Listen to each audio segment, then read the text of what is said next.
I'll be honest, I kind of want to just listen to this music playlist the entire, like, cooking stream. We want to just listen to this for the next 3 hours instead? I'm okay with that. Hey, Fugazi. Hey, I'm walking here. New York, but close enough. Whatever, yeah. Hi, what's up?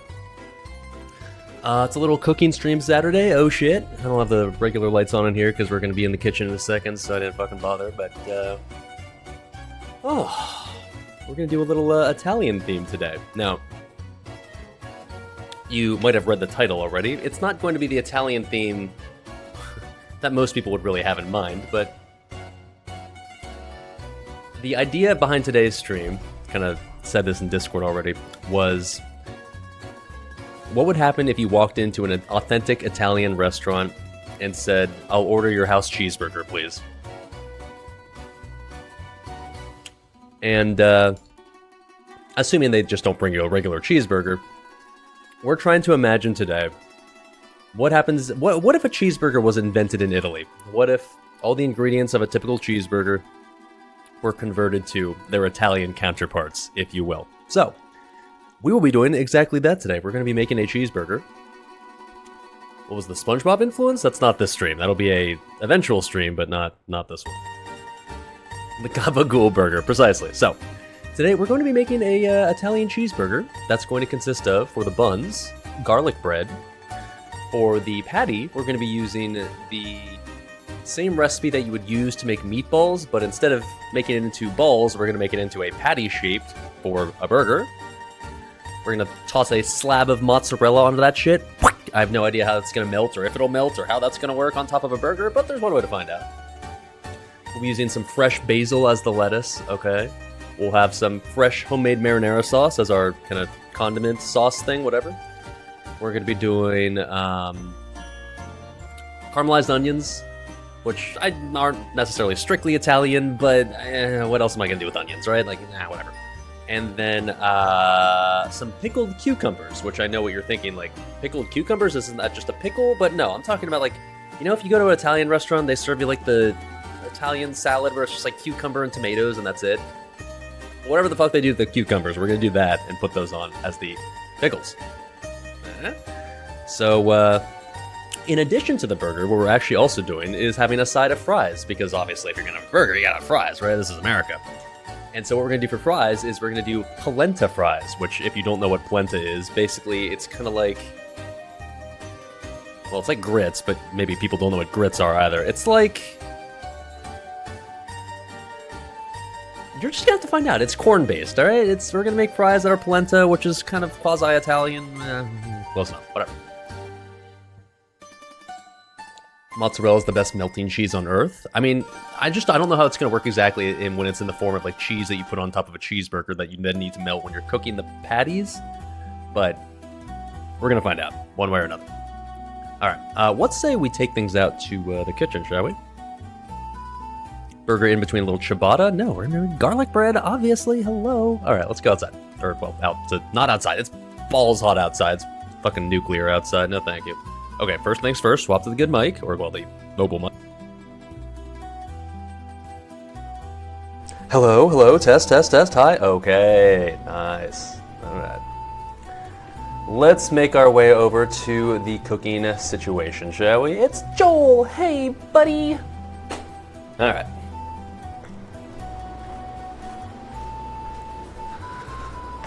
So, it is time. Oh shit, I forgot my water. Okay. Yeah, so by the way, I was originally going to drink this stream, but went to my friend's place last night and we were actually using the pizza oven that I built over at their place for making actual pizza for a little social get-together. It was kind of adorable. So for the first time ever, when I fired up the pizza oven, it made more than just one pizza, which was nice because every time I've used it in the past, or well, the previous 2 times, it's just been like, you fire it up, literally, and you go through this entire process of like building the fire, getting it warm, getting it hot, only to have it make like one pizza and then like, okay, it's done, we're good.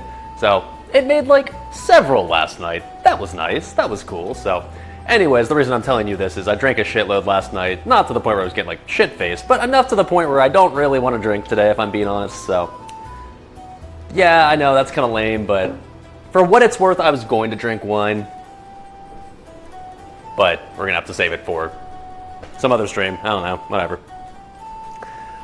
For this stream, I think we'll just stick with boring-ass water, because it's what streamer actually feels like drinking right now, so sue me.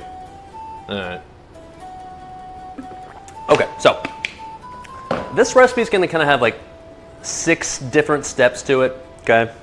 Because we need to make all the components of the cheeseburger, right?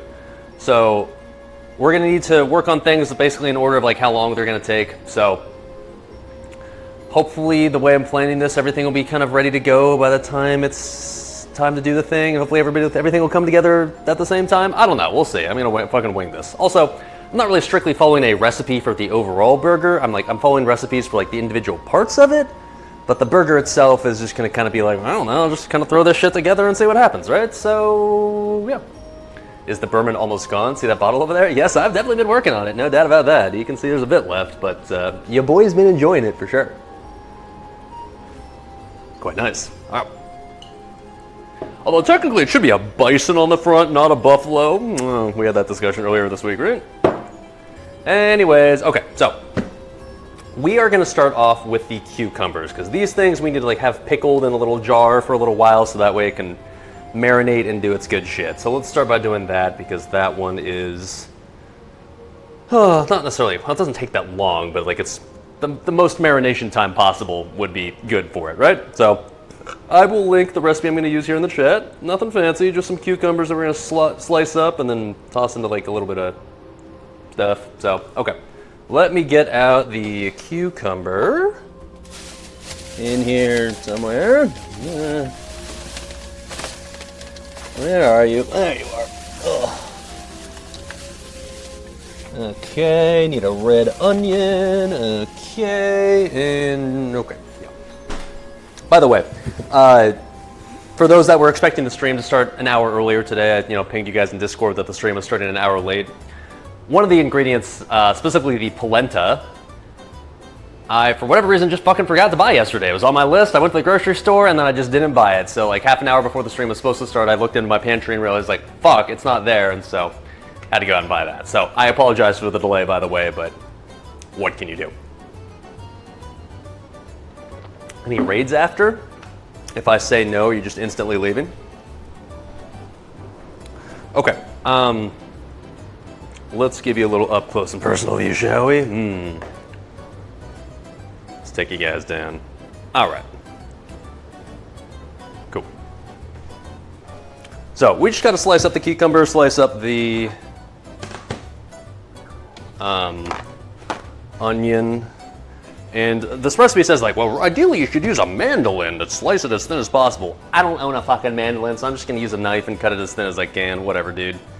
In reality, we don't really need many cucumbers just because this is like for one burger, but I'll just follow the recipe and have more left over. And I guess in theory, if this is good, I can always make more of this in the future just for my own personal eating later. Deep throat the cucumber as a punishment for my tardiness. I'm not going to do that, but appreciate the thoughts, I guess. Also, this recipe calls for an English cucumber. Yeah, I didn't get an English cucumber. I just got a regular cucumber, so I'm assuming that'll be fine. It's gonna go in a burger. You can't even see it anyways once it's in there. Sure. Now, everybody, make sure that when you get your cucumber, you gotta make sure that's nice and smooth, all right? You gotta make sure it's nice and glossy, all right? Just give it a nice little rub down just to make sure it's got that good cucumber feeling to it. Yeah, that's good. That'll work. Cool.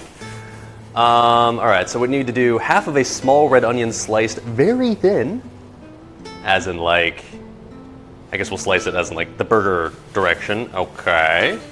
Half a teaspoon of sugar, 2 tablespoons of rice vinegar. Okay, sure. So starting by prepare the cucumbers by peeling and slicing them very thin. Okay, let's do that. Then thinly slice the onions, add them to the cucumbers, sprinkle them with some. Okay, sure. I'll put that shit in a mason jar soon, TM. Okay. So, yeah, ideally we just slice this as thin as we possibly can. We'll see how patient I am with how thin I feel like making this before I just get impatient and start making it less thin. Also, I'm gonna keep it a hundo. These cucumbers don't exactly look like the freshest. I don't know. Should the inside of a cucumber look like that? Fucking Walmart cucumbers, dude. I don't know, man. This doesn't look... I mean, it smells like a cucumber, but like, these are not exactly what I'd call pristine when I slice them open. I don't know about this one, man. It's also a little mushy. Looks fine. It's not raw. I mean, I don't know. Let me just try one of these.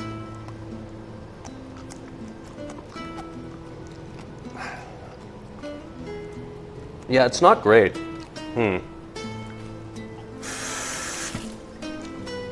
Are my cucumbers just fucked then? Like, can I slice into like maybe this other half and see if it's okay on this? Okay, it's okay-ish, I guess, on this side, kinda.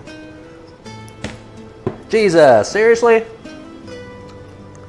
Yeah, this wasn't great. Throw these away. I mean, I only need enough of this cucumber for like one burger, so like, hey, let me slice these parts to see if it's any better. Maybe, let me try this one.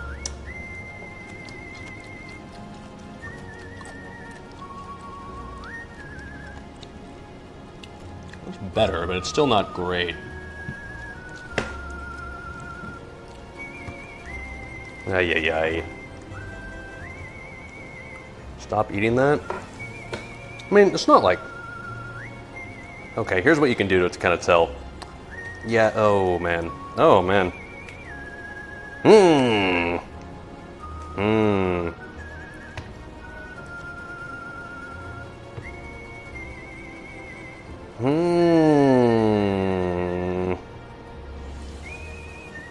Alright, well, I'm gonna go and say this cucumber ain't going to work. Jesus. Well, okay. So much for that part of the recipe. Fuck. I mean, I guess I do have regular pickles. I guess maybe I'll just end up using those, or I guess maybe just skip that recipe altogether. Man!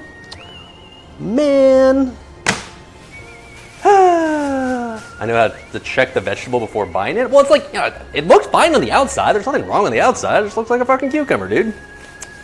Man.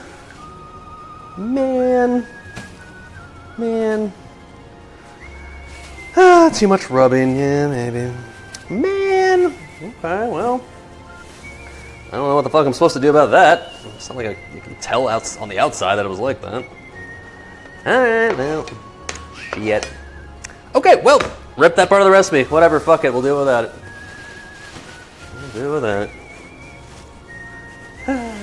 Either that, I can delay the stream by another hour and go out and buy a cucumber again. Fucking Walmart cucumbers, dude. Yikes. Alright, let's move on to the next part. Fuck it, whatever. We'll maybe just add regular pickles later, just because, I don't know. Feels like, at least for me, I'm a pickle enjoyer, so I kind of want that shit on my burger. Okay, well. I should feel if it was firm. It felt fine, I don't know. It seemed fine, just, Ugh.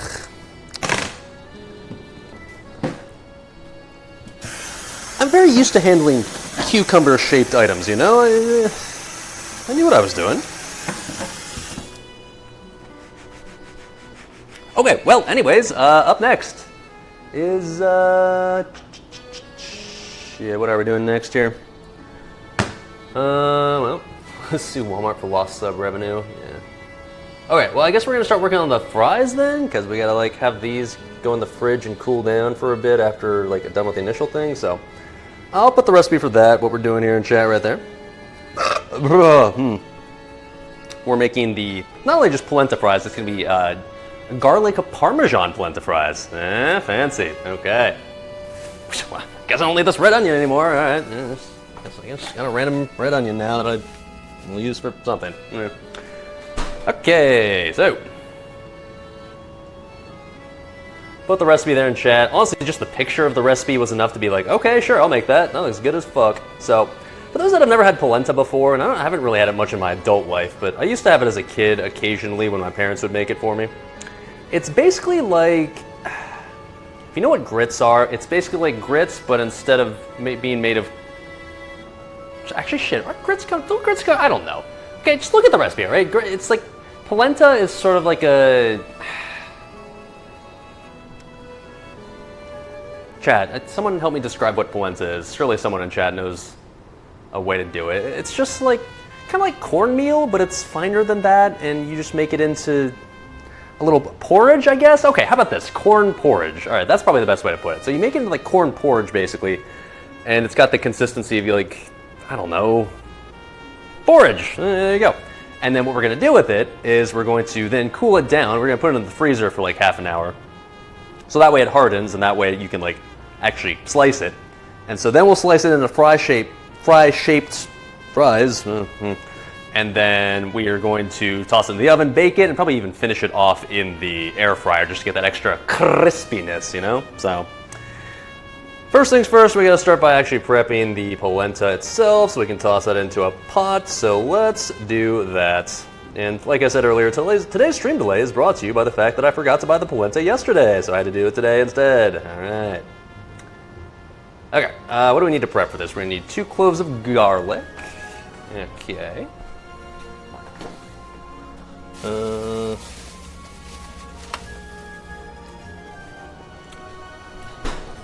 Okay. A tablespoon of chopped fresh sage. I should probably just get all this shit out at once, huh? But that would require being a smart man, and I am not. What's the brown stain on the side of the countertop? It's that stain that's been there for like a year and a half, and it's become so much of a meme on cooking streams that I refuse to clean it. So it's a stain there to specifically trigger chat. What is it? I don't fucking know, but it's the official stain of cooking streams. Hello? Stain is fresher than the cucumber. Man, that sucks, dude. I was looking forward to like the tasty cucumber, like the pickled thing, like they do in like the Italian salads. That sucks. Oh, come on, garlic. Work with me, bud. Let's say a couple cloves. The brown stains an I win button? Oh! Okay. It says grated garlic. What does grated garlic mean? Grated as in like... Just minced? I'm assuming grated and minced are different. Grated. Maybe as in like you just slice it really thin, just like... that sort of thing? I mean, does it matter? Like, is this just going into like a little...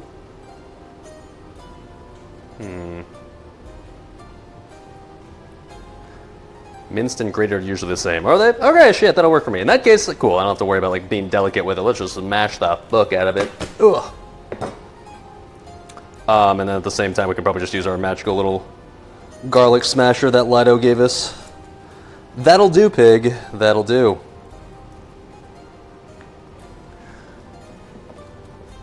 Usually use a microplaner to grate it on? Yeah, ain't no way I'm doing that, so I'm just gonna use my garlic crusher. That's fine. Whatever collab for a cooking stream, maybe with Greek Wario. I mean, you're talking as if like, oh, United States, you live in the same country as him. Yeah, why don't you just collab with him? He lives right down the street. I don't know where he lives, but it might be a little difficult, assuming he's not actually in Indiana. I don't know. To me, personally, I think that the idea of collabing for a cooking stream, in theory, could be fun, but in reality, I don't know. I'd feel kind of pressured almost to. First of all, I don't know what I could really like make like in a as like a duo. I mean, maybe you could have like a competition where like you cook the same thing and see which one's better. But I don't know. I have difficulty with like collabing on really anything streaming wise because I've got kind of got my own little rhythm and my own little way of doing things that I'll be honest I don't like deviating from, and having to kind of compromise with other people would be, I'm not gonna say bother me, but it would throw me off my game maybe? I don't know. No more WoW? Yep, you're right. Literally never ever again. Yep. GG, it's over, it's done. Alright, cool. Garlic, so we got that ready to go. Cool. We'll need to grate half a cup of Parmesan. We'll do that once the time comes. Shit. One thing I need to start doing, I need to soften some butter. Not for now, but for later. Let me just do that now. How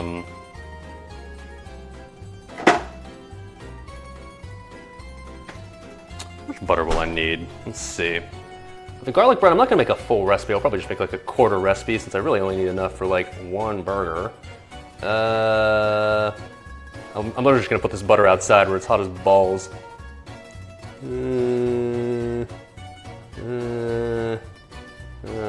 Half a cup. So 2 tablespoons equals, I think, a 1/4 cup?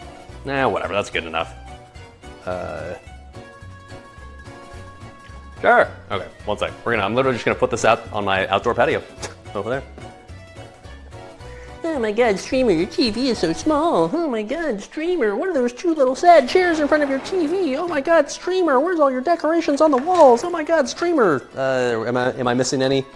What's with this giant box sitting here? I'm just lazy and haven't put it away yet. Okay. Yeah.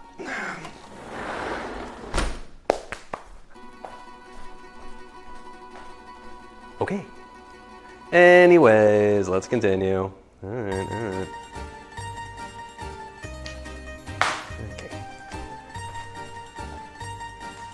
There's wires and shit in the way. Yeah. Okay. Alright.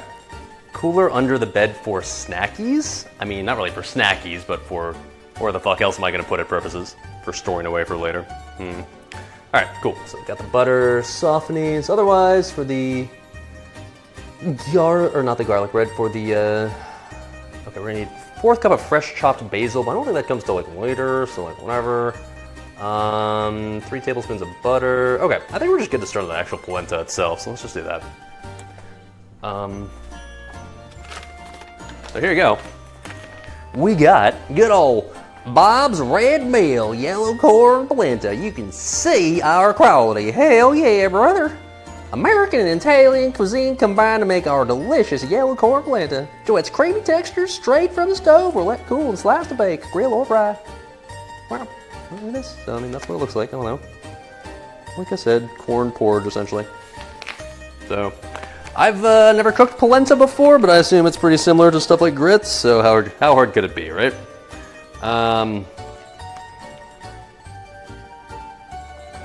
So we need to start by doing 1 cup of this. 1 cup? That seems like a lot. How many does this serve? Maybe like half a recipe. Because that seems like a lot. It says 6 servings. That feels like a lot. 1 cup. 1 cup? I mean... I don't want like a shitload, right? And I want ideally enough to just like be able to make it in the oven in one go once the time comes.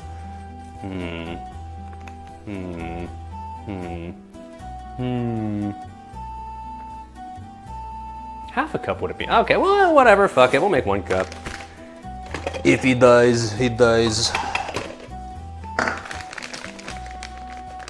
Hey, what's up, DJ Khan? Hi, what's up? Oh. Alright, so we're gonna just have to put this, I believe, into a pot, right? In a medium saucepan, bring 2 cups of water to a boil, slowly whisk in the polenta. Okay, we'll start with that. This qualifies as medium, right? Yeah.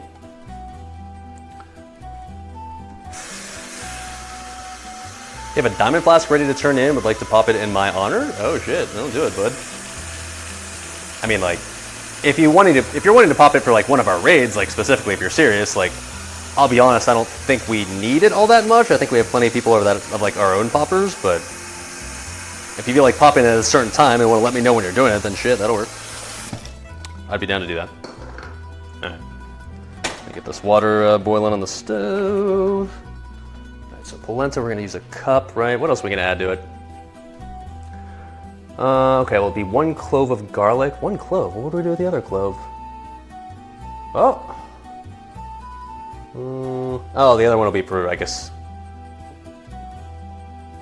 butter and shit? Okay, sure. Oh, we're gonna toss the fries in butter. Okay, sure, that sounds delicious. Why not? We're gonna have to stir till the polenta is soft and thick, about 3 to 5 minutes. Turn the heat off. Okay, sure. So I should have started heating up the water a while ago, because we don't actually need this garlic for a while. Okay, cool. Let me know if you pop when I'm live. Sounds good, dude. All right. Well, in the meantime, while we're waiting here, am I making polenta fries? Yes, sir. You know what I'll start doing? We'll start chopping up the onion that we're going to use for the caramelized onion, because that always takes fucking forever to caramelize an onion, right? So I figured might as well get that process started sooner than later. Sure.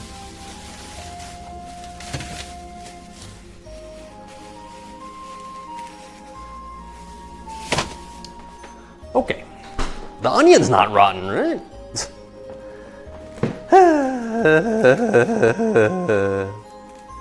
I think it'll be fine. Feels bad, dude.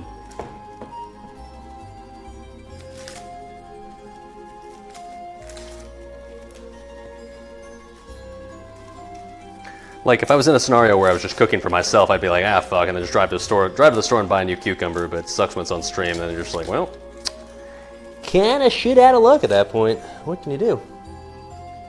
Found the veggies in the dumpster? No. But maybe lesson learned, I guess don't buy Walmart cucumbers anymore. Maybe it's just the God's punishment for not buying English cucumbers like a proper Brit. Maybe, dude, maybe. Also, I might put my shoes on here in a bit. My feet are already kind of hurting because I've been doing a lot of outdoor stuff yesterday. Take the stream with me to the store. Honestly, I would, and like, I've considered the idea of like doing like a cooking stream, shopping stream, but the problem is that in every grocery store that I go to, the cell phone reception is always atrocious to the point where there's a 0% chance that the stream would actually work, so sadly, not an option. As fun as it would be. What can you do? Feel this one. Brexit cukes? Hard pass? What? I don't actually know what the difference between an English cucumber and just a regular cucumber is. In fact, I couldn't even tell you, like, in my mind, if I try to imagine what an English cucumber looks like, I would just imagine a regular cucumber. I don't actually know what the difference between the two are, like, in any capacity. Okay, so we're gonna chop these in like in a very lengthwise fashion, so that way they can get nice and caramelization-dized? I think an English cucumber has next to no seeds. Does it? Okay, sure. So this is the way that we've cut the onions in the past for the caramelized ones, so I assume this will get the job done once again. Doesn't have to be rocket science, I don't think. Okay, ooh, the water's boiling, okay, cool. Now, I am kind of hoping that this pot is large enough, I don't know. I will admit that a cup of polenta seems like a lot, but I'm trying to save my larger pots for later if I need them, but, well, let's see. Oh. Okay, it says, the recipe says slowly whisk in the polenta. I had a whisk, I'm not gonna use a whisk, that sounds like a lot of work, dude. Okay.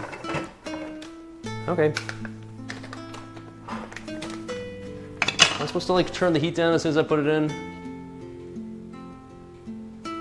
Ah, fuck, okay, before actually, hold on. I'm gonna turn this down. It just occurred to me that I need to have the Parmesan ready to go for this too, because that's gonna be added at some point. Or it's gonna be added before we turn the heat down, so, okay, hold on, wait a minute. Oh, fuck, we need to prep. Okay, there's so much shit I had to prep for the stage that I completely missed. Okay, we actually had to prep the thyme and the sage. Okay, hold on. All right, hold on. Never mind. Back to the counter we go, okay. Turns out there was a few more steps after all, huh? All right, fuck these onions for now. We need to prep, like I said, the thyme, the sage, and the Parmesan. The Parmigiano, if you will. Mamma mia. Yeah. Need to whisk or it's gonna have weird texture. Ugh. I'll think about it, alright? So, thyme, sage, and Parmigiano. Okay.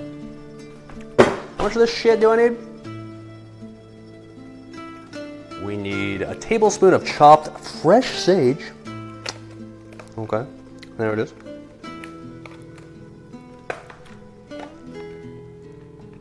Have I cooked with sage before? What does it smell like? It smells like a weed you'd find in California. It smells like the weeds you'd find like on the brushy hills of Southern California. I know that's really specific sounding, but if you know, you know. It's got that smell to it. Alright, so how much did it say? 1 tablespoon? I don't know. What's a tablespoon worth of sage? Is it this? Yeah, maybe 1 more. Sure, why not?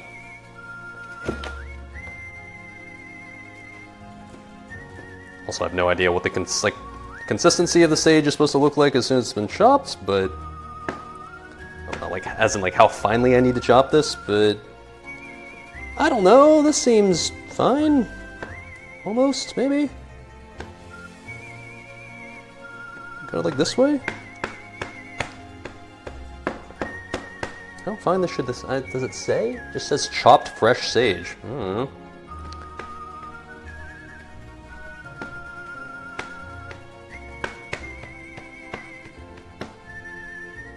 Okay, I'm gonna call that fine. That seems fine. It also looks like about a tablespoon, right? So, sure, why not? Cool.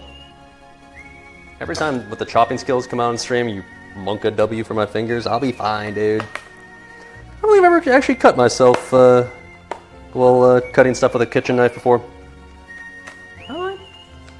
Certainly not in cooking streams, actually, by some fucking miracle. I know by saying that I'm now jinxing it, but like technically I haven't.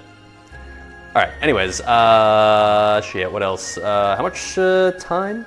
2 tablespoons. I fucking hate extracting the leaves off thyme. It's super annoying, man, but I guess last time we learned the trick where you just like, you run your finger along like backwards along the stem and that mostly gets the stuff off, I think. Kinda, sorta.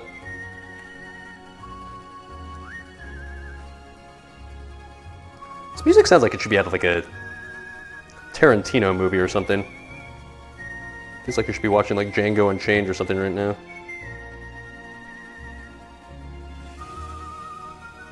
In case you're wondering, I literally just searched on YouTube Italian restaurant music, and this is the first one that came up. In fact, I might have even used this one last year for the first Italian cooking stream. It's filled with some Italian bangers, I gotta say, so no regrets. Sounds like, yeah, or Kill Bill. It could absolutely be out of Kill Bill too, yeah. What can I say? Tarantino and I have very similar tastes. Our content is very similar quality, you know?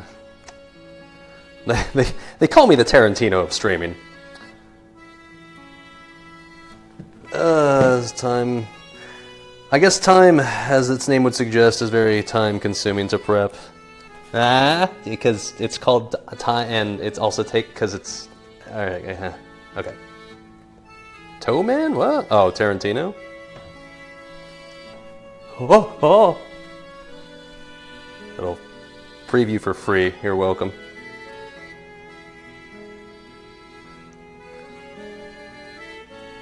Is anybody actually into feet? I know it's such a meme nowadays, like, you know, feet for free? But, like, are people, like... Are there actual people out there who crank their hog to feet? Is that really a thing? Because I don't find feet attractive, or at least like sexually attractive in any capacity. If you show me someone's foot, I'm just like, it's the equivalent of showing me their elbow. It's just like, okay, well, there it is. All right, yeah. The thought of like sexualizing feet is just so strange to me. There's nothing about a foot that like it turns me on. It's just like, oh, it's a foot. I don't know. So like, I constantly wonder, like, is that a meme? Is anybody actually for real about that? Have we just been gaslit as a society to think that there's people out there who actually like feet, whereas in reality it's just like this is a giant inside joke? I have no idea.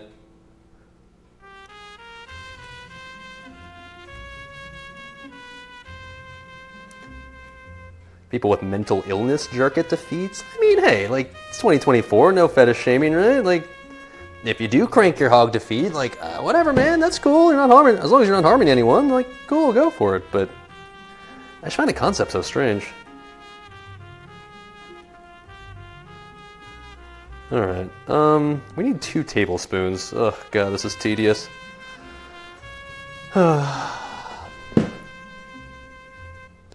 That feels like a tablespoon, so we just need like another now. Ugh. Okay. Anything you can think of exists in this world, but it's mostly a meme? Well, there are some things in this world that I can guarantee you exist that aren't sexualized. Has anybody ever cranked their hog to a clove of garlic? Probably not. I know people get weird out there. I know there's plenty of topics that you wouldn't think like, oh, you're into that? But like, I get the feeling there's some stuff out there, like not even the weirdest motherfucker out there has decided to bust a nut to. Googling now. Hot, sexy garlic pics. Local hot single cloves in your area.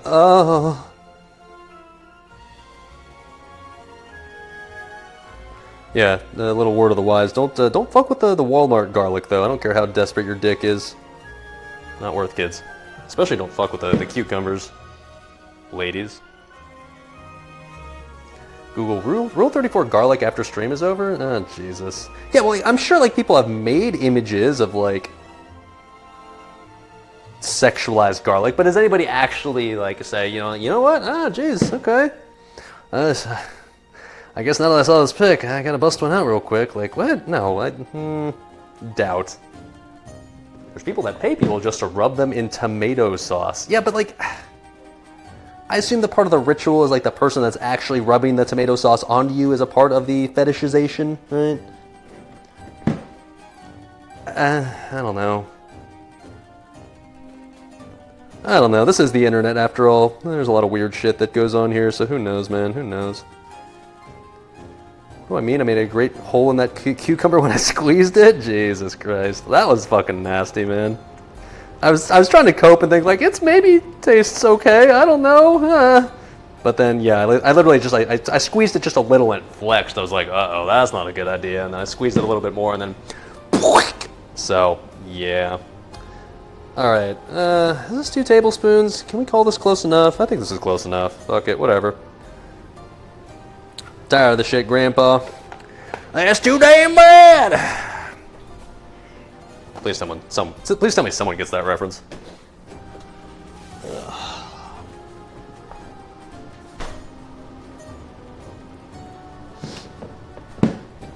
Okay, so we got that. Cool.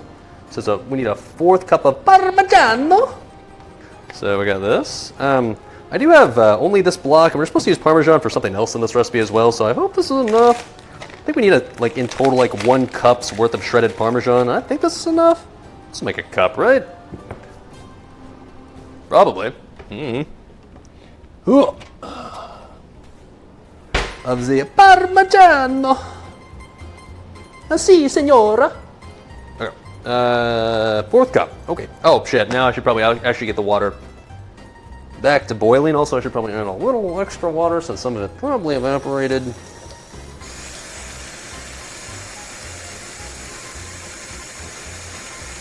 Come on, water, heat up. Okay. Parmigiano. Fucking love Parmesan, man. I could literally just eat this block right here just on its own and call that good enough. Alright. Is that a 1/4 cup? Yeah, that's Gucci. Okay, now we've actually prepped the ingredients for the polenta, so now we can actually add this stuff to the pot. Hey, look at that. Alright, streamer totally prepped in advance. Yeah, of course. First time, baby. Now, I guess this cooking stream won't take as long as I thought, in theory, because we don't have the cucumber stuff to do, but I guess also, historically, I've not been the fastest cooker, or fastest cook, whatever you call it, so. Here, I own a whisk, there you go. So maybe that cucumber thing's a blessing in disguise. Maybe now I can be slow and everything else and not have it take too long.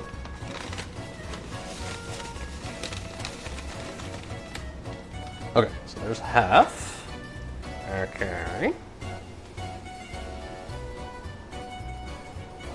Also, I totally forgot to charge my phone that I normally use for chat, so now I gotta take my whole ass laptop over the stove every time I want to see chat, so. That's fun. Am I cooking Italian food because they are playing in the Euro Cup today? Yeah, that's why. It wasn't totally a random idea that I just decided to do out of nowhere. Obviously planned, themed, go Italy. Well, yeah.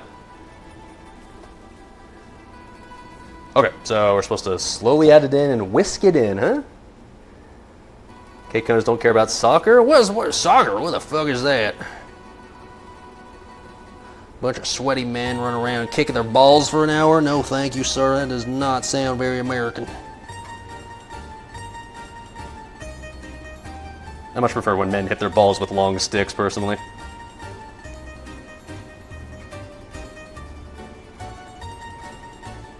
First time you can watch streamer in a while and it's a cooking stream? Yes, sir. Or, well, yes, ma'am. What's up, Midiosa? Long time no see indeed. Welcome, welcome.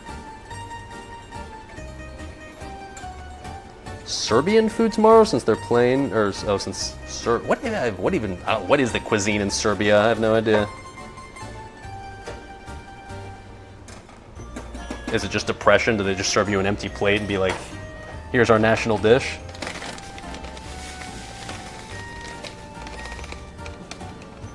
I assume it's just like fake Russian food, right? Oh, also I don't want this to overboil. Okay, or overflow. Let's turn that down a little bit. Monka. Alright, continue whisking, streamer. Oh!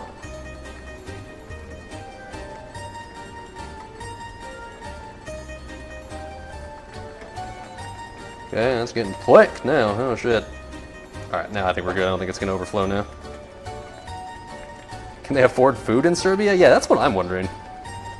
How can they even play soccer in Serbia? Aren't they a little worried about just, like, not dying to Eastern European problems? Oh, this is getting very splattery. Okay, alright, stop that, please. Settle the fuck down. Calm the fuck down, sir.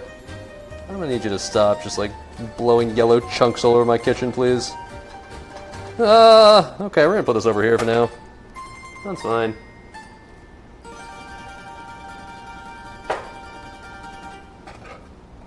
So you can see it's getting rather thick now. It's gonna have the consistency, maybe a little thicker than porridge, actually.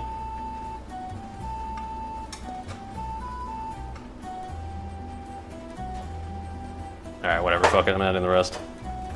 Now, we do want this to be thick. I think normal polenta would be a little bit runnier than this, but we want this to ultimately harden and then be like something we can cut into the shape of fries, right? So because of that... Oh, fuck, I got all the rest of the ingredients now, right? Anyways, so because of that, we're making it a little thicker than usual. Low heat, whisk continuously, or it sticks to the bottom. Alright. Yeah, there we go, low heat. Good call, good call. Okay, so clove of garlic, let's crush that bad boy into there. Oh. Get in there, bud. Hoi! Oh, shit, okay.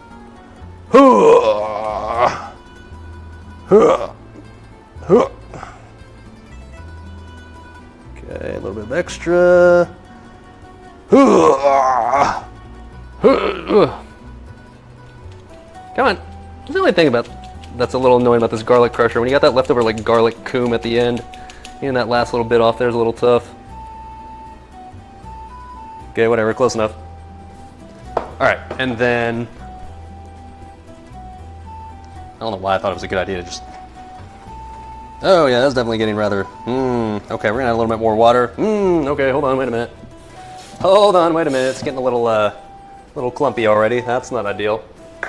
You know, just like the chatter just said it would? Huh, weird. Alright, what else do we add? I'm just gonna add all the shit now. I don't want it to get any clumpier than it is already, or at least more clumped up, whatever. Add that shit. Yeah, just all this shit too. Okay. In you go. In you go, in you go. Alright. Combine, please.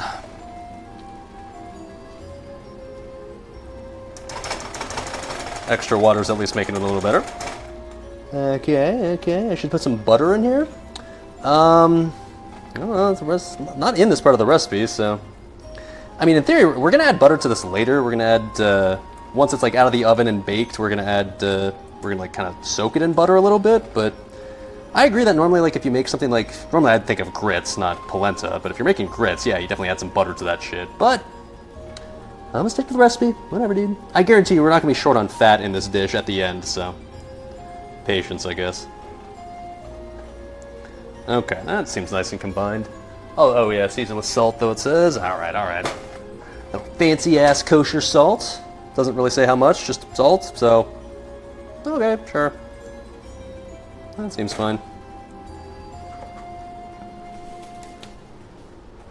The cheese will make it less clumpy? Whoa! Well, I mean, like, that's not what I meant, but I meant that, like, the cheese will... I mean, I wanted to get it in before it gets more clumped up on its own. That's what I meant. Fuck you. Fuck off. You know what I meant. Okay. Well, that's looking fine now, as is. Smells nice. I'll give that. Okay. I mean, shit, I could just eat this, like, on its own right now if I wanted to. I mean... It is sort of thing, just eat polenta on its own anyways, right? I guess we can give this a little taste test, right? A little quality control. Okay. Alright, yeah. Let's just make sure it's not poisonous, you know? Gotta make sure.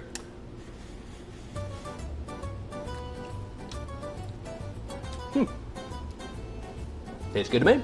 Alright. Tastes very garlicky. I like that. Alright, cool. Okay, so let's just take this off the heat, actually, and now what we're going to do is actually spread it into a baking pan, and we're actually going to put it into the freezer so that way it can fully harden. So, let me get the baking pan out. So, hold on, Chad, you're kind of in my way. 1 second. Ugh. Oh, Jesus, my hamstring's very sore. I did a lot of kneeling last night while I was next to the pizza oven, so, it's like I had quasi-leg day. Come on. Whoa.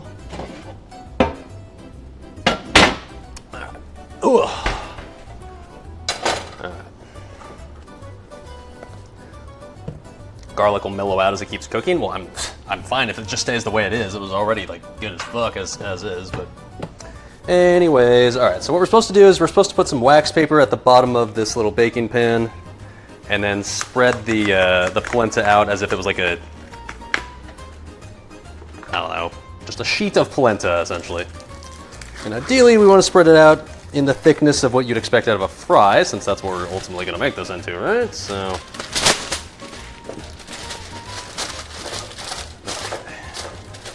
let's see if Dali can figure out how to do this in a way where, like, it doesn't look super fucked up. Actually, you know what I'll do? Maybe I'll just spread this onto the... Well,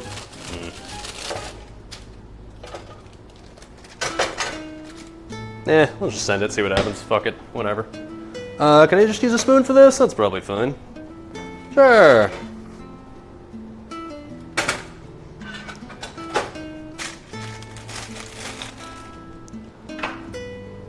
Spatula's nice for spreading if I have one. I got a wood spatula. Sure. Alright, get in there, buddy. Okay, I mean, I don't know, this seems like a type of consistency that I'm looking for here. Not sure what exactly I was expecting, but this seems fine. Here, let me get the extra lighting. Ah, fancy. Full fucking bis, boys. I don't care what it takes. Yellow slop. Yes, sir. But like I said, it is very tasty yellow slop, so not that I have a problem with it.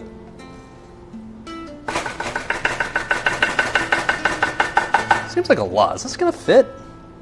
This recipe calls that you do this in like an 8x8 inch pan. And this is a 9x13 inch pan, so in theory this should be like larger than necessary, and yet... Can I get this to like the thinness that it needs to be? Let's just see, I guess.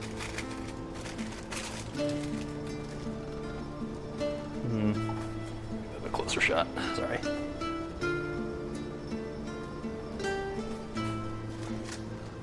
I wanted the thickness of like a fry, right? I want to do like relatively thin fries because I think that'll make it easier to make it crispier once we start baking it, so I want to ideally spread this out pretty thin if I can.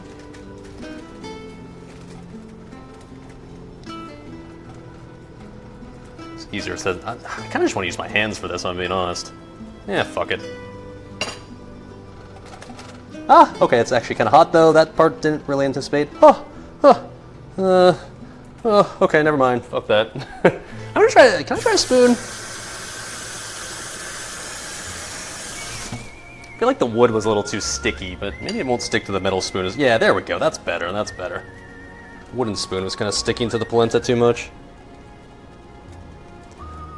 Don't worry, I've already done the essential cooking part. Well, we still, I mean, we've done the polenta part, sure, but like the part that's ultimately gonna be I feel like the make or break step will be if we can bake it in the oven in a way where it gets crispy enough to be like fries. And like polenta fries are a thing. I know this because I've had them before, but I remember the times I've had polenta fries when my parents made them as a kid. They weren't crispy at all. They were just like kind of just blocks of semi-hardened mush. Tasty blocks of semi-hardened mush, but still mush nonetheless. So I'm trying to get it to the point where it's actually going to be like somewhat crispy. And I think the way to do that's with the air fryer. So what I'm going to do eventually is I'll put this in the oven and bake it for like 90% of the time that the recipe calls for, and then like for the last little bit I'll just like toss it into the air fryer and just blast it for the final like 3 minutes or something. Because I've done that with regular fries in the past, and that works really well, so I'm hoping that'll work well with the polenta as well. Okay, so I think this is, I don't know, reasonably thin at this point. I guess if I was smart though, I should make this into like as square as possible, just for cutting the fries out nice and pretty, but probably should have thought of that before I kind of finished spreading it out, huh? Well. It looks pretty, I'll say that. I don't know, is that good, chat? Yeah, it works. Alright, fuck it. Guess we throw it in the freezer, and then it says to wait 15 to 20 minutes once it's in the freezer, so we gotta make sure that it doesn't like freeze solid, right? I think what I'll do is just put it in the freezer for like 15 minutes, and after that just put it in the fridge, so that way it doesn't just become a thick, solid block of polenta. That would not be ideal. Okay.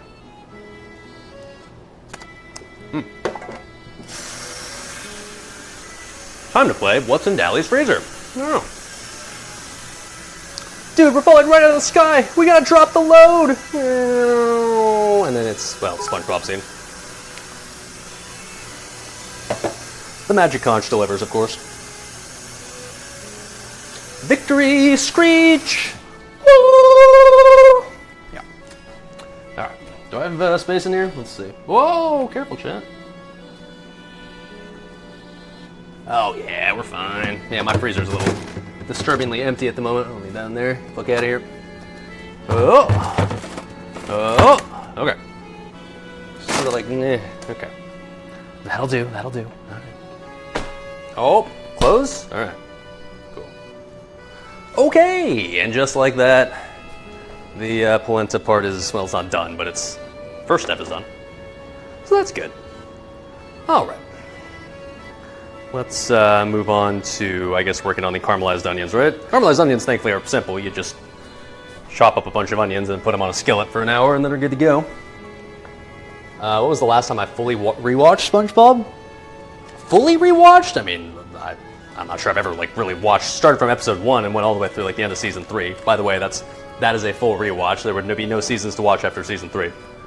But recently, I have just been like rewatching episodes every now and then, just whenever I have free time. Especially if I'm just cooking in my own free time. I'll throw on some SpongeBob in the background. It's still goated, man. Still so fucking good. I appreciate SpongeBob almost even more now than I used to, because now I realize that it was both entertaining as an adult and as a kid, and not just for like kid me. Alright, anyways, let's continue chopping this onion, shall we?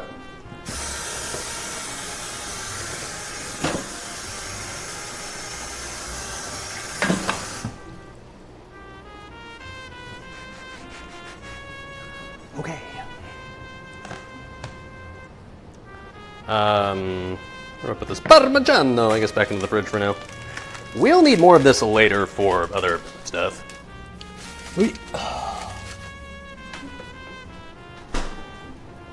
Also, that should be all for the polenta.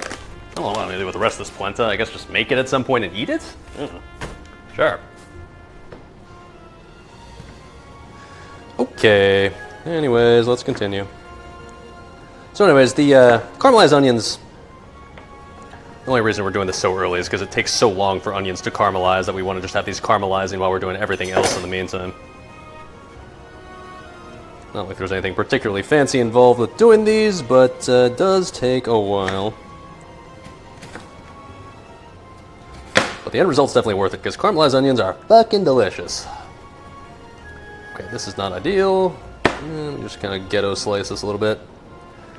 One of the free PlayStation games this month is the SpongeBob game. I never played the SpongeBob game before. But TV show's goated, I know that.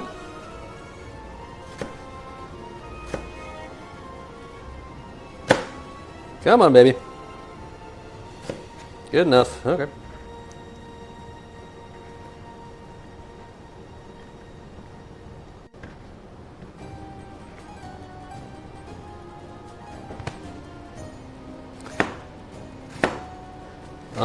So what are we working on after this? I guess we're gonna start on the marinara sauce. That'll do, pig, that'll do.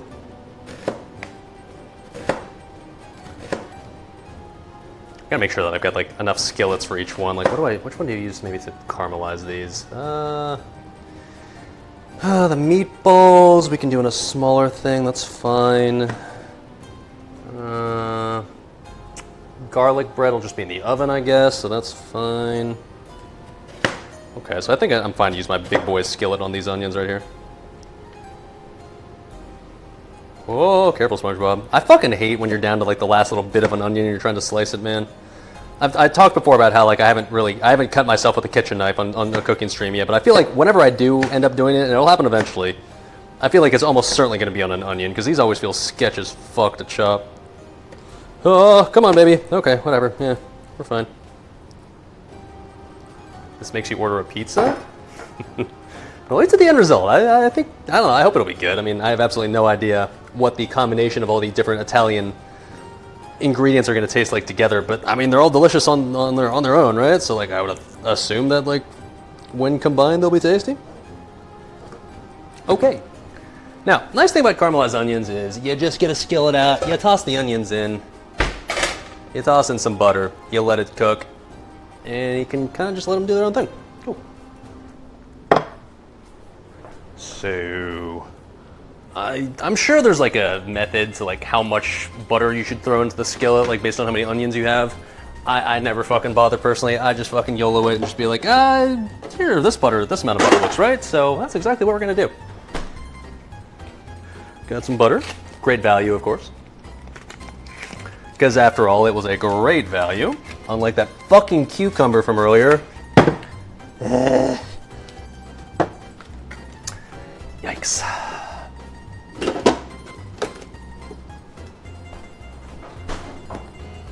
So many onions. Okay, I remember you actually made the exact same comment back when I did the caramelized onions for the fancy blue cheeseburger stream. Anybody who thinks this is a lot of onions hasn't caramelized onions before. I guarantee you the volume of these will be like a quarter of what it is once they're done. Because it's like, onions are like 90% water, right? So, I promise you, this won't be jack shit by the time it cooks down. Okay, so, I don't know, how much of this butter do I go for? Maybe like a couple tablespoons? That seems like a lot, actually. 1 tablespoon? That seems like not enough. I'll start with 1, let's see. Takes 5 of those bad boys. Put the stick in. Oh my! Not looking to have a heart attack on the stream. Takes 5 of those bad boys for a good onion pie. Yeah. Historically, when I use a large onion like this, it's enough caramelized onions for 4 burgers, or really 3 or 4 if you really want to stretch it out. So yeah, it's not much.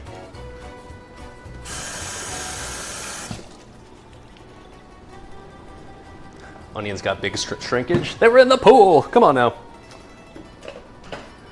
Okay, yeah, this will probably be enough butter. I think that's fine.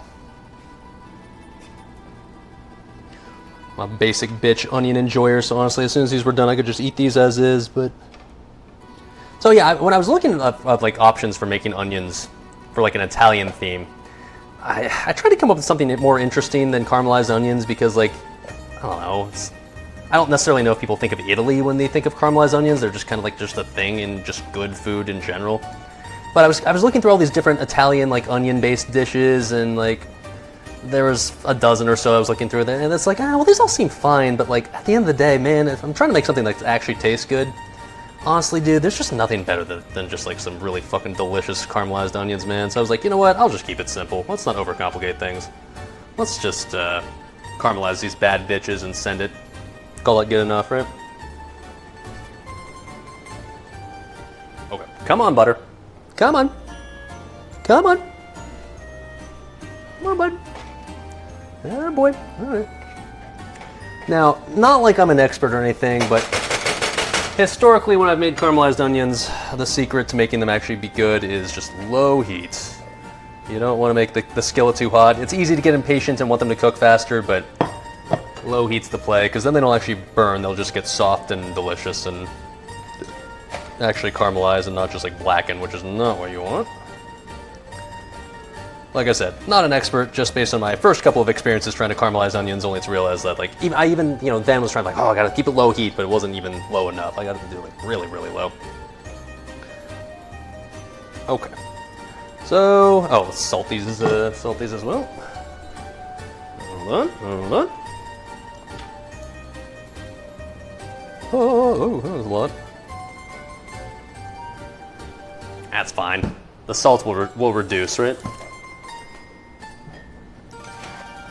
Mix her up, yes sir. Now I know you can't hear anything, there's no sizzle, but that's fine. I already know the exact like little temperature setting on my stove to put it at to caramelize the onions, so hashtag trust the process. Okay, cool. And now we'll come back to this in like an hour and they'll be done. Hooray.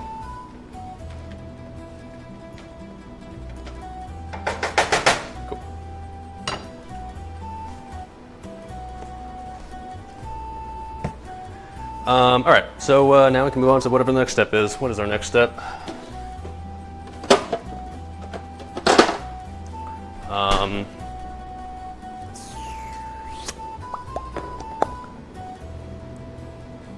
Check my laptop because I'm not smart enough to remember this in real time. Okay, next up is the, oh shit, the marinara sauce, nice. So, the marinara sauce is the sauce I've made before. I've done this one multiple times actually on stream. First time we made it was literally the first Clueless Bachelor cooking stream I ever did.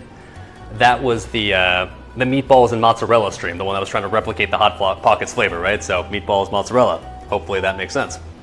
I've actually made it another time. We made it for the calzone stream that we did at my friend's place when I did it in the pizza oven. So now for the third time, we're gonna make it for our burger condiment, or a burger sauce, if you will. Because like really, if you're gonna make a sauce, like an Italian sauce, like come on, like what else are you gonna choose, really? So, all right. First things first, we gotta get the tomatoes. So we got the traditional can that it always calls for. That's, you know, gotta be a very specific type.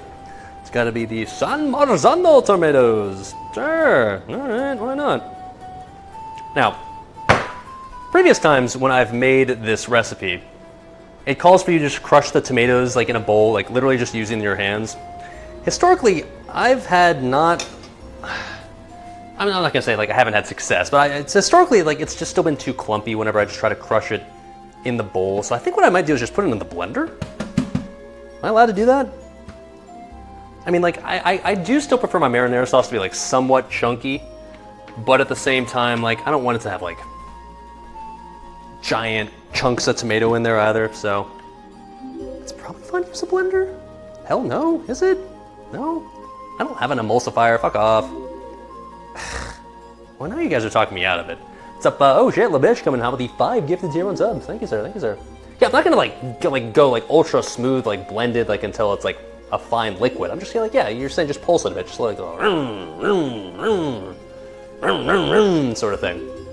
All 5 gifted subs will go directly to the Hot Pockets, Doritos, and Italian Cooking Stream Fund. Appreciate it, bud. Well, only blend half? Okay, hold on. Hold on 1 second. Let me open this can first. Hold on, wait a minute. Let's see what we're working with, all right? You guys are making me paranoid now.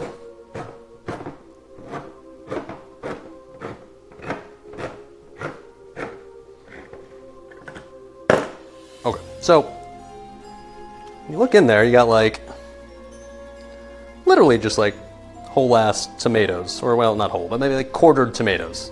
All right, so like I feel like when I've tried to crush these by hand in the past, they just don't. Stream fund. Whoa! Oh shit! I can't see that on my laptop. What just happened?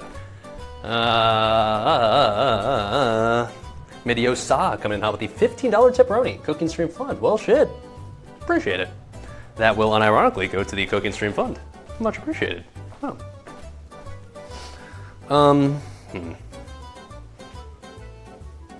Maybe send some of them to a new cucumber. All right, fuck you. I'm just gonna blend, but I'll be tasteful with my blending, okay? I'm just gonna do like a few pulses, all right? I want to keep it chunky, so don't worry, we're not gonna overdo it. I don't want to make it into like a fine liquid. I have something like a consistency in mind, right? So I'll just use my eyeball Weakor to make sure that it looks fine, all right? Is that okay, Chad? Can you trust me on this? Chad's like, no, fuck you. We're just gonna send it. It'll be fine, dude. It'll be fine.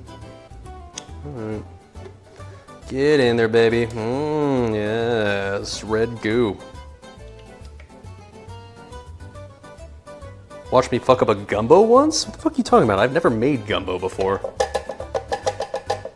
You gonna go on the internet and just tell lies like that? Would I fuck up gumbo if I tried? Maybe, but at least give me a little credit in that I haven't even tried it yet, alright? Come on now. I made jambalaya. I don't know if that's what you're referring to, but I think I fucking nailed it when I made jambalaya, so I don't want to hear that slander either. Buddy.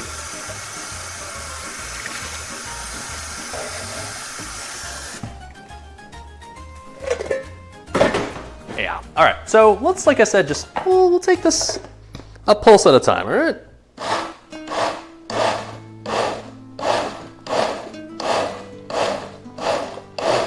Alright, let's see what we're working with now, okay? Maybe that's enough already. Okay, well, I don't see any giant tomatoes in there anymore. So now they're all just kind of,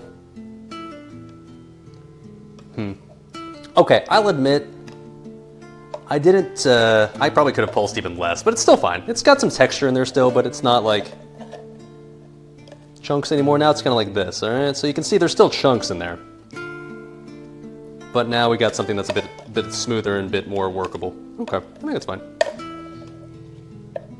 Like I said, I'll admit I wanted to keep it maybe a little chunkier than this, but it's still fine. It's not like a pure liquid paste. Also, yeah, we got some bigger chunks in there actually. I think they just floated to the bottom is what it was. Okay, cool. It's fine, dude. All right. And chat was doubting me. And you guys probably thought I was gonna go like.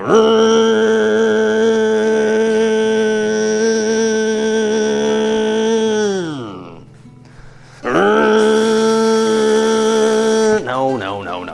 Okay. So, next up, is this recipe really like gatekeeping me because I don't have the stupid fucking account with the New York Times? Are you serious? Oh my fucking god, man. Let me just look at the fucking recipe for marinara sauce, dude. Okay, thank you. Alright, so pour tomatoes, crush with my hands. I've crushed them, pour 1 cup of, oh my god, man.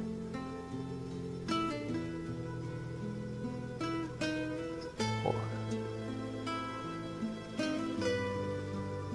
Okay, I'm literally just gonna have to go into on my desktop PC so I can just read the recipe there, since New York Times cock blocking me on their website. I just need to use a different marinara recipe that doesn't cock block me like this. Hey, streamer, you gotta pay for a recipe if you want it.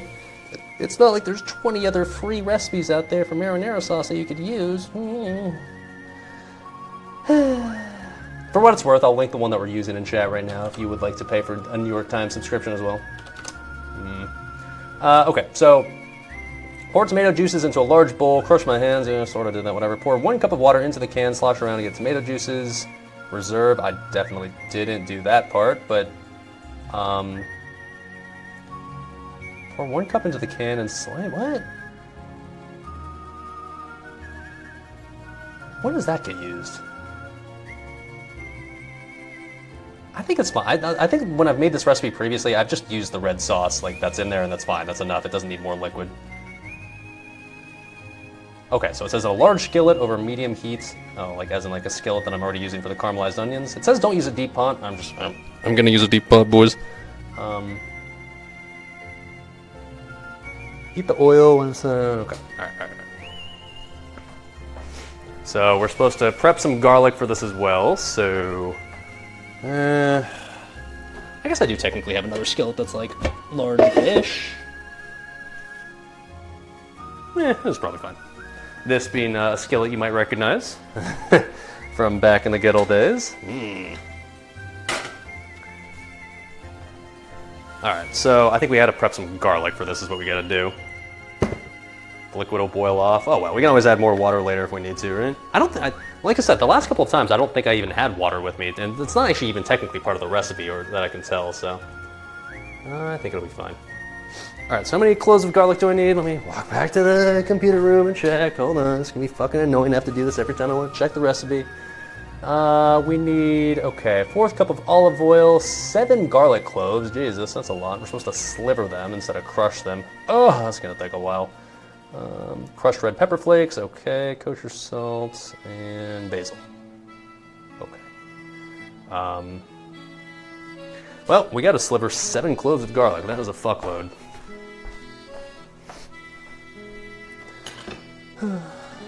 Alright.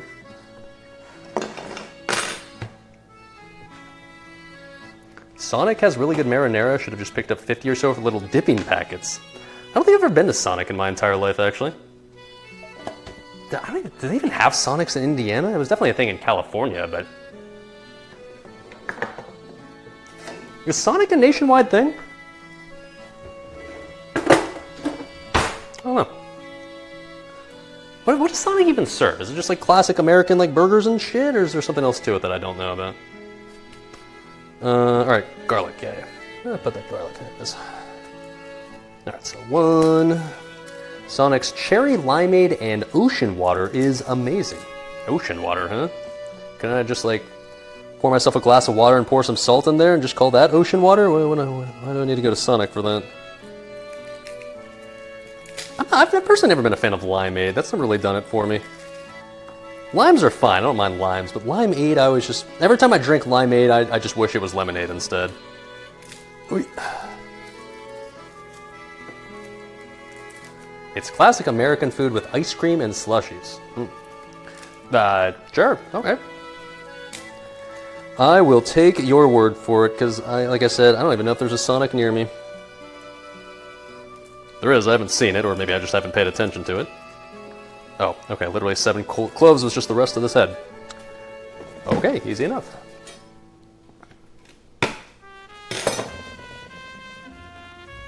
Ocean water and cherry is fucking baller, is it? Oh, wow. Not much of a slushy drinker. I don't really have anything against slushies, but in my adult life at least, I don't really find myself ever drinking a slushie.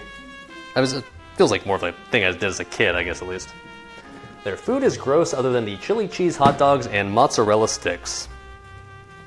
I mean, okay. Those 2 things alone sound good enough to make me want to go, though, if I'm being honest. Do they need to serve other dishes besides that? I love the slushy so dang much. Oh, you know what? Now I do remember. Sonic was the one that used to have that ad campaign with like the 2 dudes sitting in the car, right? And I guess they would always be sipping on slushies, so yeah, that makes sense. Come on. Oh, yeah, crushed that one maybe a little bit too much, but nah, it's fine. They still, do they still have those? The 2 dudes in the commercials, do they? I haven't watched like regular TV commercials now in probably a decade. I mean, like just basically my entire adult life.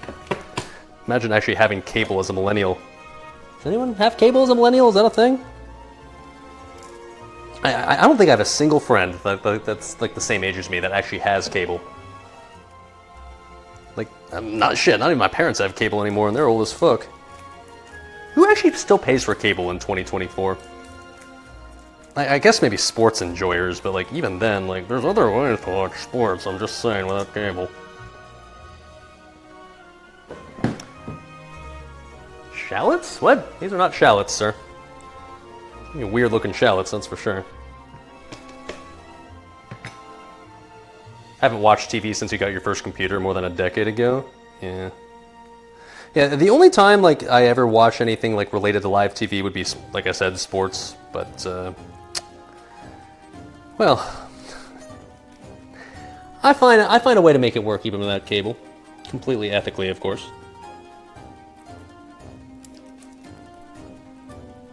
Ugh, garlic.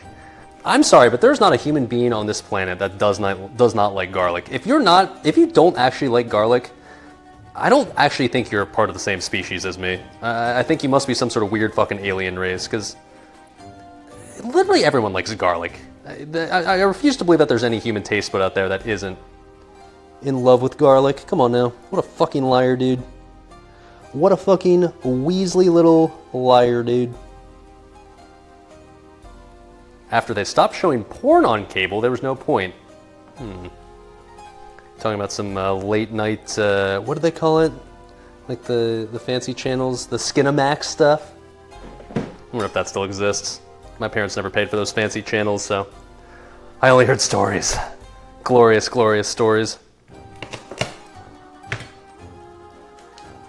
You're probably a garlic-hating alien, and you and the vampire... That blows my mind. Dude.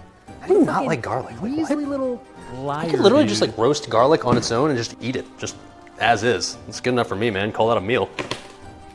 That actually blows my mind.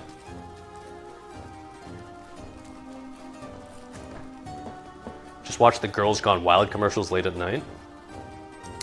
Sure. Never saw it myself.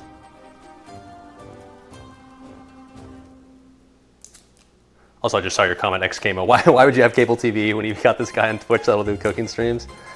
Yeah, the idea of paying for cable to just watch like shitty like Law and Order reruns like seems like such a massive fucking waste of money in present year. Like when we have like literally every show in existence like at the tip of our fingers on the internet, like why would you pay for cable, a service in which A, you can't choose when to watch stuff, right? Or at least, if you want to watch it live, I guess. I mean, obviously, I guess DVR exists or whatever the fuck it's called nowadays. But, ooh, come on, ooh. There we go. The model seems so archaic, right? Like, okay, we gotta watch scheduled programming, like, so whenever it's on, that's when you have to watch it, and then you still have to watch commercials as well. Like, you're paying for cable, which is insanely expensive, and then you still also have to watch commercials at the same time, and then you're also still beholden to whatever the fuck it's showing at the time. Like, oh, you wanted to watch this different show? Sorry, that's on in 3 hours, so fuck you, I guess. Huh? No. No. None of that shit, dude.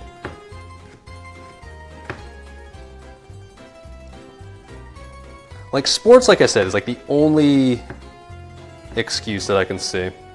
But even then, like, plenty of live sports are just on like legit streaming services nowadays too, so even that seems kind of archaic. 20 minutes of content for 40 minutes of ads? Yeah, exactly, dude. Like, and then comparatively, if you look at like Twitch, for example, like, I mean, you can pay for Twitch if you want to. Shout out to all the subs, of course, but you can also just watch Twitch for free, right? As long as you have internet. So going with cable, and like Twitch arguably provides like more hours of like meaningful entertainment. Plus, you can like find your personalized streamers that like actually appeal to you, unlike just mass appeal boomer shows like CSI or whatever.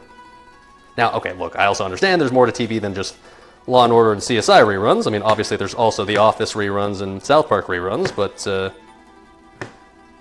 yeah. Twitch, like, it's fun to give Twitch shit and fun to talk about how Twitch is terrible nowadays. I remember when it used to be good, blah, blah, blah, but like, there's no denying that the amount of like entertainment you can get for free out of this website is a pretty fucking insane value proposition. Hell, even if you sub for $5 a month, it's still insanely good, like compared to just how many hours of entertainment you get. Maybe not from this channel specifically, but from other entertaining Twitch channels, Oh yeah, you can't do ad block on TV either? Exactly, dude, yeah, that's the thing, right? Like, oh, and on the internet, in theory, you have to watch ads as well, but like, well, do you though? Although Twitch is the only one that I just can't seem to solve the ad block problem. That one, I mean, I guess I'll give Twitch quote credit. They don't really seem to have a convenient, there doesn't really seem to be a convenient way to block ads on Twitch. It seems like those ones just you're kind of stuck with if you're not subbed. Which is a bit unfortunate. Firefox plus Tamper Monkey? I mean, I use Firefox already, but Tamper Monkey, is that a thing that works? Now, is it like, look, I'm like, what I'm talking about is like, okay, I know some people have suggested stuff in the past where I've tried it where like, it doesn't block ads, all it does, I mean, okay, it blocks the ads, but you can't watch the stream in the meantime, right? Like instead it's, okay, cool, now you get to watch a black screen for 30 seconds instead of ads. Cool. Like, my issue is not the ad itself. It's not like, you know, my eyes are going to burn out of their sockets as soon as I see an ad. It's just that, like, you know, it means that you can't watch the stream for another 30 seconds because you're watching the ad instead. So, like, ideally I want something that, like, actually allows you to watch faster, but... yeah. I haven't really found a extension that does that at least reliably. I found a few that, like, sometimes sort of kind of do it, but then they'll also make Twitch bug out and make it so that, like, sometimes the stream won't load at all, which obviously sucks, so... That's my thoughts on the matter. Yeah, I know which one you're talking about, Red Gubbins. I've tried that, maybe not exactly Tamper Monkey, but I've tried something that does something similar, where it like loads a lower quality version while the ad happens. But then I've noticed it also, like I said, like bugs it out, and sometimes just like the video itself just either won't load at all or just constantly starts buffering, which is obviously annoying. Okay, I think now we should probably start heating up the skillet as well for the marinara. Oh shit, let me, Whoa. Alright, cool. So here's what I'm talking about, right? You'll notice that, like, now that I mix these up a bit, like, the bottoms of the onions aren't burning. But they're getting a little bit more translucent, a little bit smaller. Slow and steady, baby. Alright, cool. Continue doing the thing, please. You already tell, like, how much less onion is in here, or at least looks like in here compared to when we started. Yeah. Okay. So, we gotta heat up the back one here. So what are we supposed to do with the garlic? Let me head back to my desk room and see. We are supposed to... Here, I can show you the recipe at least on here. Hi. Large skillet, over medium heat. Heat the oil when it's hot. Add garlic. As soon as the garlic is sizzling, do not let it brown. Okay, I made that mistake last time for sure. Add the tomatoes and reserve tomato water. Okay, I didn't do that. I'll just add water, whatever. Add the whole chili or red pepper flakes, oregano if using, which I'm not, and salt. Okay. Then we'll place a basil sprig, including stem, on the surface like a flower. Let it wilt and submerge in sauce. Okay. Simmer until deep orange, about 15 minutes. Okay. Alright, so yeah, last time I made the mistake of way overcooking the garlic, so let's not do that this time. Yeah, okay. Back we go. Ugh. Alright, chat. Oh wait, nope, shit, hold on. I started heating up the skillet only so that way it'd be ready to go by the time I was done with the garlic, so... Ah, shit, how much olive oil? Quarter cup. Okay. Yeah.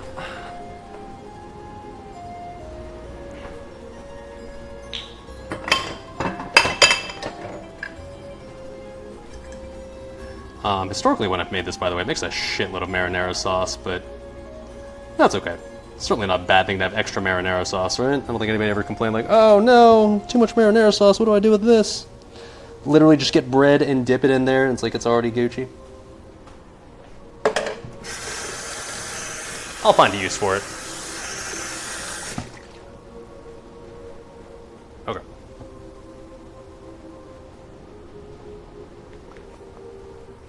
Anyways, let's finish chopping up the garlic.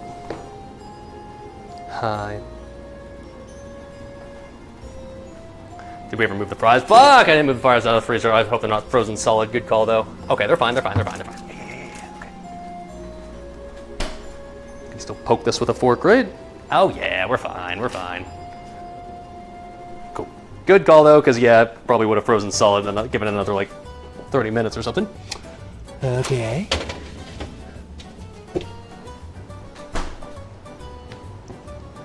All right. Anyways, let's finish these off.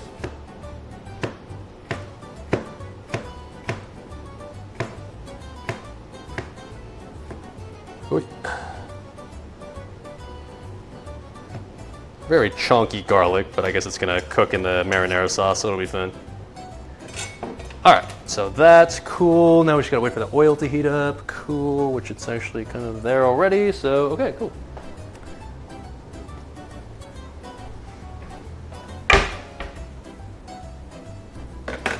Lift you up a bit, chat. There you go. Okay.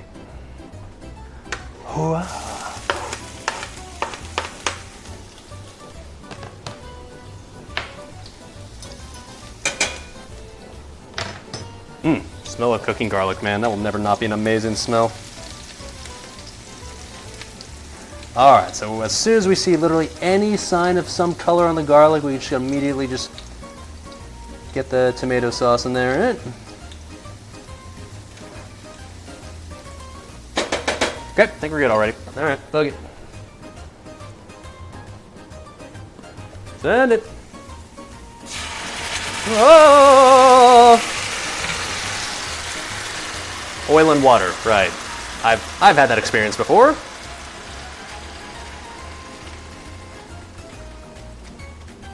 Okay. We're fine, it's not on fire. We're good. All right, okay, we're good.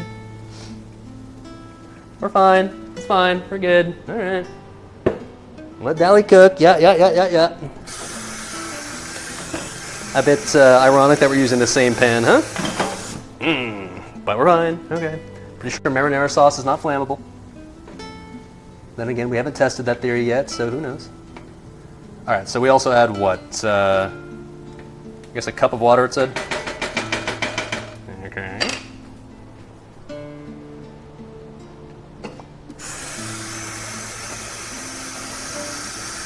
That seems like a lot of moisture in there, but I guess we'll trust the process that it'll boil off. All right.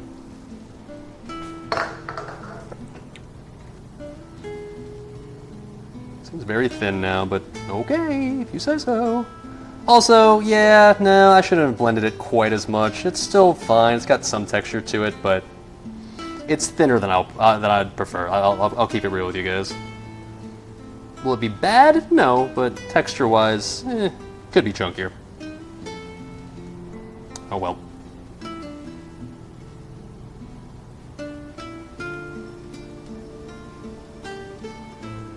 Okay, added the water. I guess we gotta get that basil sprig as well and toss that in there. Okay. Basil in here somewhere. Fuck is it? There it is. Hello. Ta-da! How often do I stir the onions? Once every, like, I don't know, 10 minutes or something. You don't have to worry about them like burning if you don't stir them often enough, because it's not really hot enough on the skillet to burn just in general. All right, so how much did it say? Just like 1 leaf of basil? Or 1 sprig? Is this fine? This seems fine. I'll just toss that on there. Oi! All right, basil will also be using as our lettuce for the burger later, so we're gonna save the rest of that as the burger lettuce right there.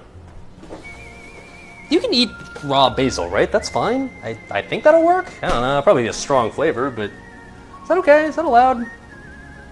That's fine, right? Oh shit, we gotta add salt to this too. Okay, shit. Okay, you can. Good. How much salt are we doing this shit? Okay, olive oil. Oh, chili flakes as well. Fuck. And then teaspoon of salt. All right.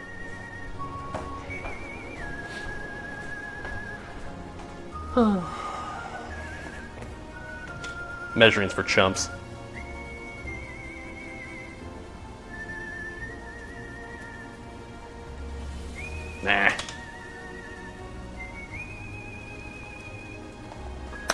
Okay, and then I remember when I made this marinara sauce the very first time ever, I had way too many red chili pepper flakes. Oh, Jesus. It's all right. Oh. And made it a little bit too spicy, so let's not go overboard this time. Let's just add a tasteful amount, shall we? Okay, that's good.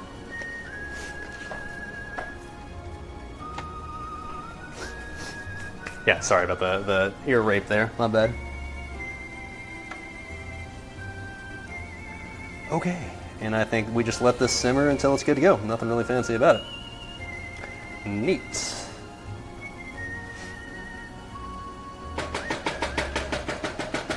Alright, I guess next up, let me stir these while we're at it. Still looking nice and juicy.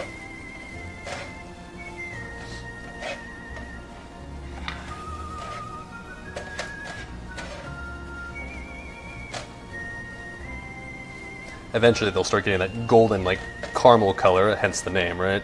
That's the part when you know, then you're just like, oh baby, now we're cooking. Feel the smaller pieces are already starting to get there. Bodhi. So, next up. We gotta start working on the meatballs. Oh shit. Okay. It's time. AKA the patty of the burger. So we're making meatballs. We're gonna use the same recipe that I've used before, literally for the first ever cooking stream that I did, or at least first ever Clueless Bachelor cooking stream. But, like I said earlier, instead of making the meat into the shape of a ball, we'll just make it into the shape of a burger patty. Neat.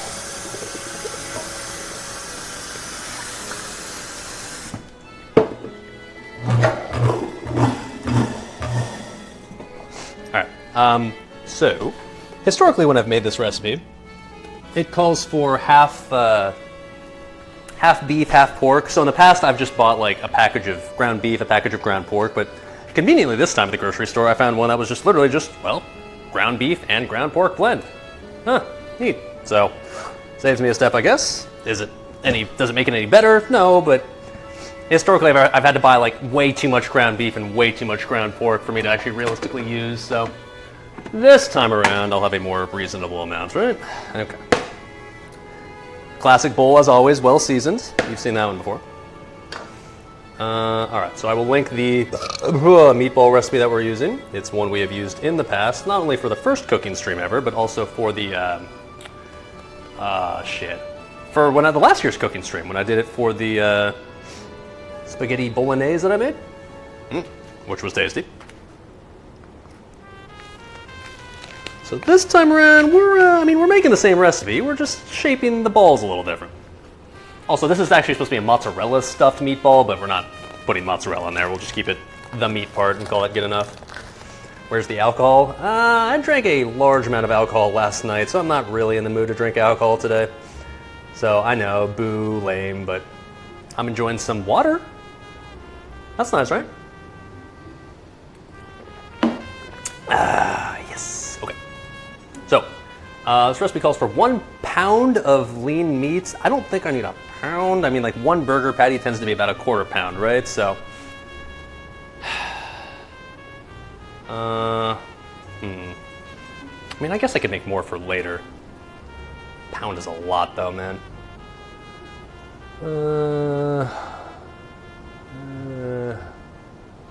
I mean, all right, we'll just do a pound, whatever, fuck it. I'll just make the full recipe. Once again, like, if I have leftovers, oh no, I guess now I have to eat the leftovers. Oh, jeez, what a shame. All right, so half of this big boy right here. Boom. Is this half? I don't think that was half, hold on. That was definitely more than half. Let's return some of this to where it came from, shall we? Not exactly a conventional method of portioning out ground meats, but whatever, it'll work. Okay, there we go. Yeah, get back in there. Kind of just like smash it back in. Okay, sure. And then let's see what we do here. Preheat the oven. We're not going to do that yet. Eventually, yes, but actually, no. I guess we don't want to preheat. We're not going to use the oven for these at all. We're just going to like literally just cook these over the skillet, right? So no need to worry about the oven portion. Okay. In a large bowl, mix the beef, egg, breadcrumbs, parmesan, garlic, onion, salt. Oh Jesus, that's a lot of stuff. Okay. What do I have to prepare then? 1/4 cup of finely chopped onion. Okay, let's prep that. I guess first things first.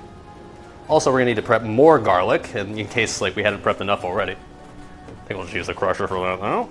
Let's get an onion out.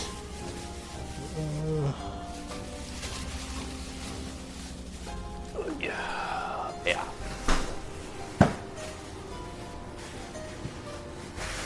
Okay. So we don't need much of this, right? It's just a 1/4 cup of onion. That's like barely any of this. So I'm gonna probably save most of this and just chop off the top and just use that. Another onion? Hell yeah. I fucking love onions. I'll take any excuse to like just eat more onion if I can.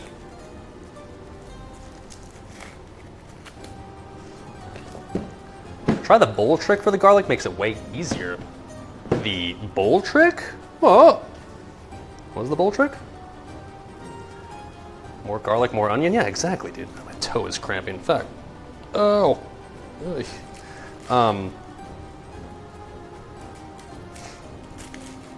You dislike how onions make your mouth taste like onions for the next 12 hours? What? What, you eating raw onions? I'm confused. Like, when I eat cooked onions, I don't really get that sensation. Like, yeah, if you're eating nothing but raw onions, sure, but like, why? The only context in which I ever really eat raw onions, I guess, would be like on a burger, but we're not even using raw onions on this. Whoa. Put garlic in a bowl with a plate on top and shake the fuck out of it until the skin falls off. I've tried that before on stream and it didn't do jack shit, so I don't know if I believe that one. Plus, like, the technique I use works fine, dude, whatever. This will probably be worth about a 1/4 cup here. Can always cut off more if we need to, but I think this is fine. All right, you know what I'm gonna do? I'm gonna put on some shoes though. My feet are starting to hurt just standing on them after all this time, so. It's a hard ass floor. One sec, boys. Oh, you guys always give me shit for wearing shoes indoors, but this is the reason. I was trying to avoid wearing them this stream just because I was outside last night in the shoes that I would normally wear on my cooking streams, but oh well, I'll make my floor a little dirty. I can sweep later.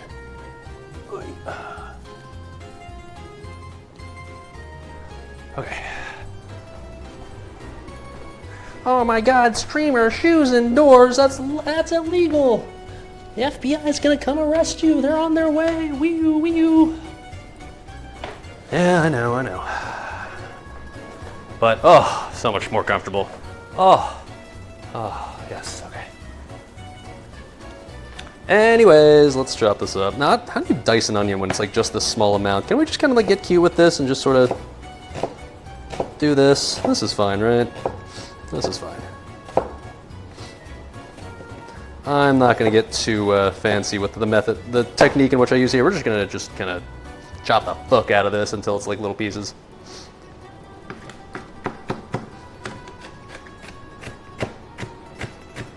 Alright, this works. Okay.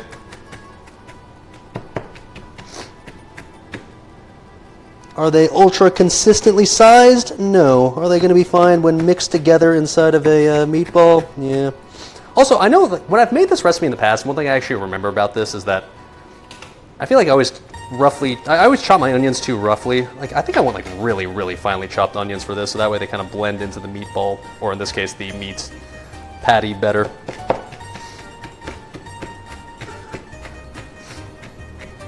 So honestly, I think using this chopping technique is kind of best for this anyways.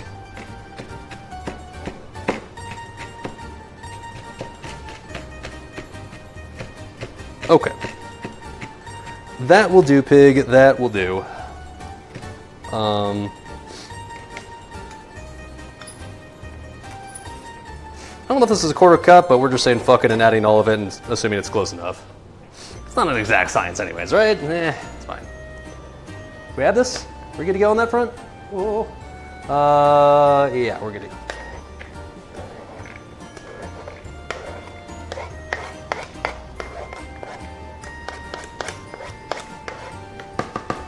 Okay.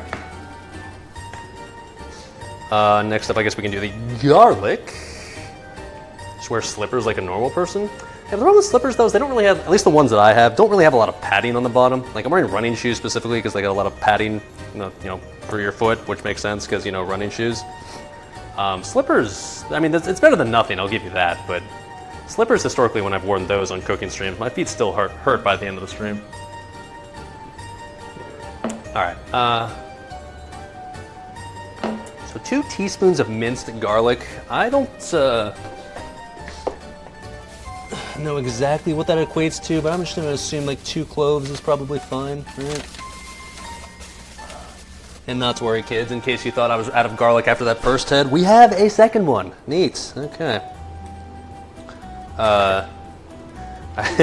You guys aren't wrong at this. There is a shitload of garlic being used in this recipe, but in my defense, it is an Italian cooking stream, so Italians aren't exactly known for being stingy with their garlic.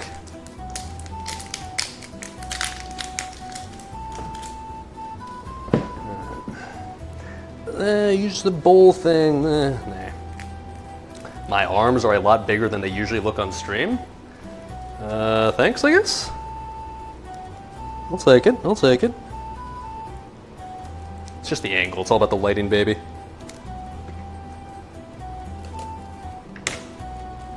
Any lifter knows that like 90% of what makes for a good swole picture is literally just the lighting. Come on, baby. There we go.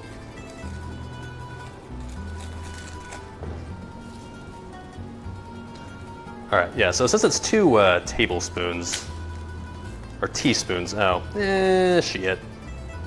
2 teaspoons is probably literally just like 1 clove. Making garlic still? I mean, this is the 3rd different elements of the recipe that includes garlic, so I mean, we've been doing these separately.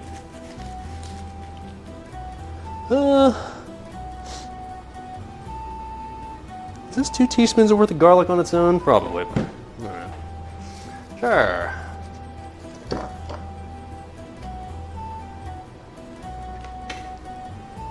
Oh shit, sorry, I misread your question, Wastegated. Making garlic aioli, no. That's actually part of the recipe for the polenta fries. Like, as the dipping sauce, it suggested that you make aioli. But number 1, I didn't want the stream to go too long by adding another thing to make. And number 2, I figured like I'm gonna have a shitload of marinara sauce left over, so it's probably easier just to use that as our dipping sauce for the fries, right? Thematically still works. Okay. In you go. Come on, Mr. Garlic. Get in there, bud. All right.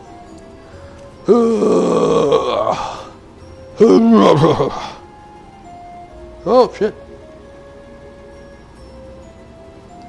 Streamer doesn't know you don't have to remove the skin before pressing? What? Why would you want the skin in there, though, while you're pressing it? That seems silly.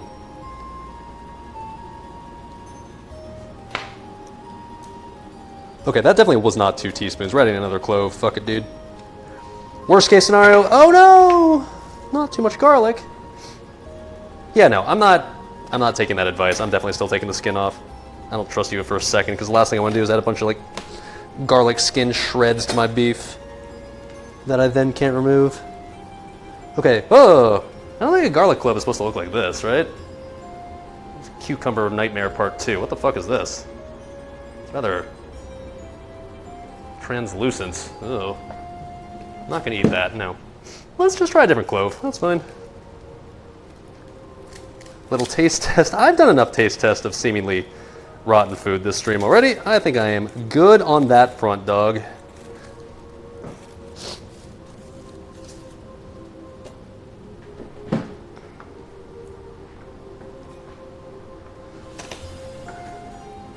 Hope they're not all like this. Shit. I mean, the first one was fine. Okay, this is fine. We're good. We're good. All right. All right.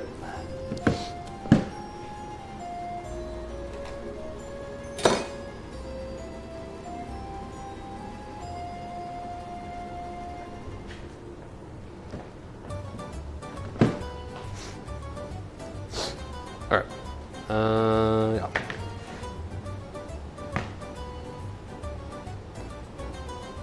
Let's do these both at once. Hold on. Okay.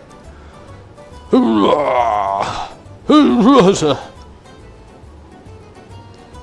hold on. Can't forget the garlic cumin in there still. Okay.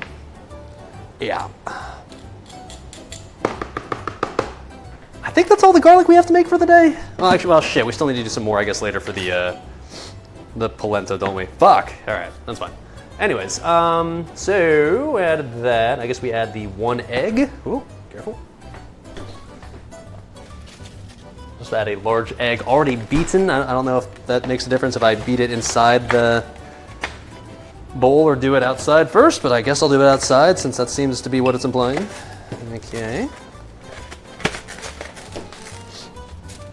Also, let me stir the onions. Nice and caramelized now, boys. Oh, shit. Oh, baby. Starting to see some color now. You do love to see that. Give that another like 20 minutes and it'll be Gucci. Also, you'll notice that there's a lot less than there used to be, or at least it looks like there's a lot less, huh? But streamer, it's too many onions. Oh, it is not. It is just right, in fact. Also, I haven't been timing the marinara, but I don't know, it said what, 15 minutes, right? Or just like once it's bright orange. It's not orange yet, so I think we're still working on it. Can't show you right now, but it's still very much red, so. Meh. Smells good though. Give it that. Okay. Anyways, onion shrink down a fuck ton. Oh, I'm well aware, but someone else earlier was saying that that seems like a lot of onions. I don't know. Do you need that many? I've learned my lesson. I've learned that lesson already in the past. Not to worry.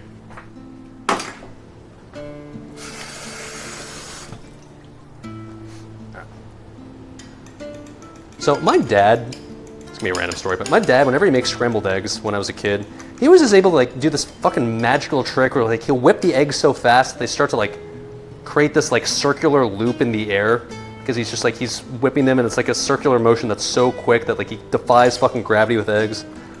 In my adult life, I always have tried to replicate that. I can't do it. I don't know how the fuck he does it, but I can't get that gravity-defying sort of egg pattern that he does, and I'm always jealous because whenever I saw him do it, I thought it was the coolest thing ever. Okay. I think if you use more eggs, it's easier. Well, I mean, sure, but even when he would just do like 2 eggs, he would still do it. It was kind of amazing.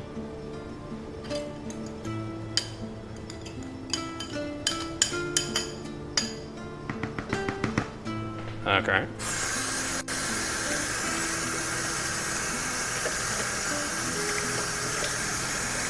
Next up is breadcrumbs. Now, if anybody remembers the OG cooking stream in which I made this meatball recipe, you'll remember that I literally just took old like bread ends that I just frozen in my freezer and I just toasted them all, chopped them up, and called those the breadcrumbs.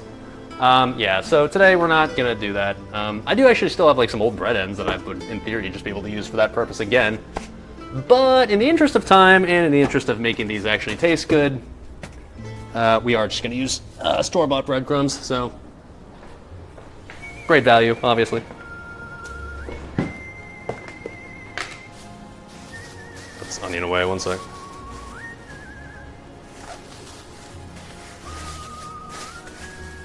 Hey, Joel. Hey, buddy. What's up? All right, breadcrumbs, we need 1/4 of a cup. All right. God, I really did that first time around. I only needed 1/4 cup of breadcrumbs, and I made like what was probably the equivalent of like at least a cup last time. So, like many other things on this cooking stream or on these cooking streams, I definitely did some overkill there. Okay, so 1/4 cup of this. Come on. Okay.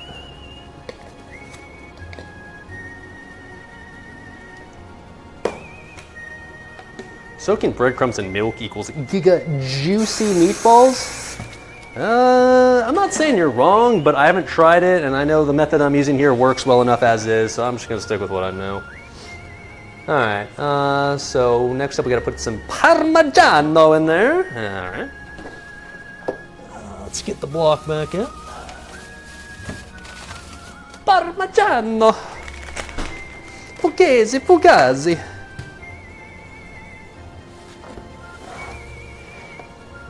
Quarter cup. Yeah, let's just sort of eyeball that again. Whatever, dude.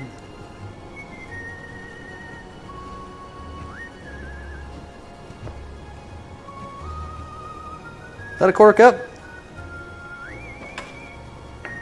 Yep, looks like it to me. Okay. Works in my book.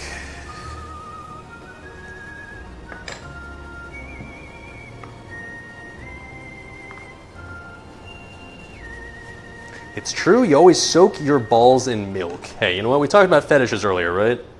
If you are into that sort of thing, if you're absolutely going to town on your penis by looking at images of garlic, then hey, I'm not going to stop you, man. That's cool, man. That's cool. I'm not hurting anybody, I guess. As long as Allah is okay with it, I am too. All right, so that, and then I think just what else? Salt, pepper, parsley. Okay. So salt, we're using 3/4 of a teaspoon of kosher salt. We're fancy and have kosher salt that we're not going to measure because we're cool like that. We're just going to kind of go like,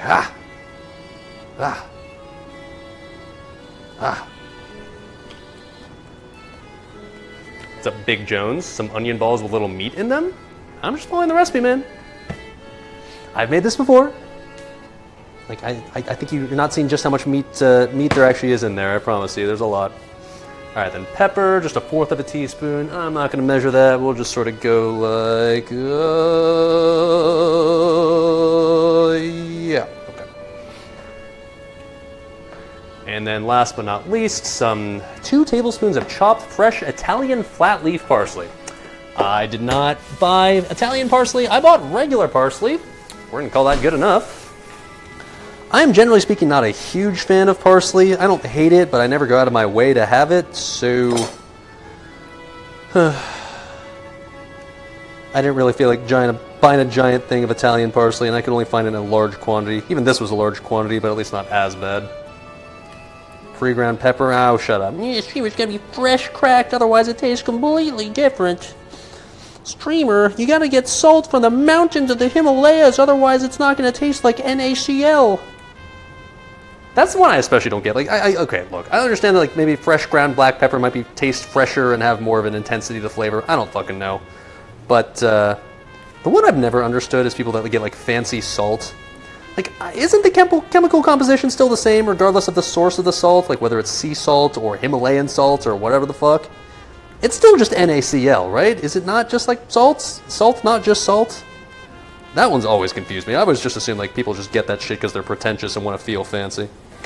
Ah, well, this salt came from the asshole of the final living tiger in the Amazon jungle. Oh, yeah, so they're very fancy and tastes a lot better. Good salt is best. Yeah, but how is it different? That's what I don't understand. Like, how is it? Isn't it just salt? Like, what? It's salt tastes like salt. What is there to be like? What variety is there to have? But I don't get it. Roll up the parsley like a joint makes it easier to cut. I don't smoke the weeds, so I don't really know how to roll a joint, but I can just kind of ball it up, I guess. Like this. Seems like a good way to cut my fingers off, but alright, if you say so.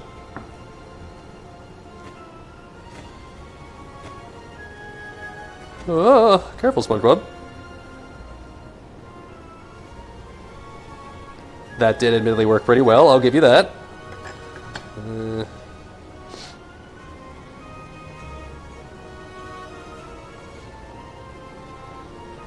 Hoi! Hoi! Hoi! Come on! Oh, careful, SpongeBob! Oh! Alright, whatever, this seems good enough. This is also way too much. I only need 2 tablespoons, right? So, whatever. Is this as fine as it should be? Probably not. Is it good enough? Yeah. Alright, that's a tablespoon, we're going to call it, and then, that's a tablespoon. Alright, cool. I'm not desperate to have extra parsley anyways. It's not really my jam usually. All right, and now we mix her up.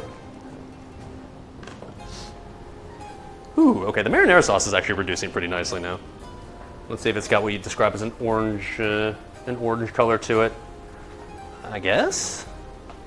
Also, that was a lot of marinara splatter in my stove. Fuck. Let me actually wipe that up real quick. This is kind of triggering me. I don't remember it being this messy. But I guess the last time was because I made it outdoors, so it didn't really matter, did it? Oh, oy, that's staining nice and good, isn't it? Okay. That's fine, it's fine.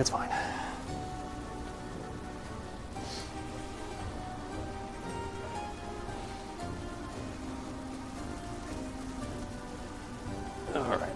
Anyways. It's definitely probably been about 15 minutes, which is the time that was required, so okay. It did admittedly reduce a lot, so yeah, adding the water's a good call, right? Oh, shit.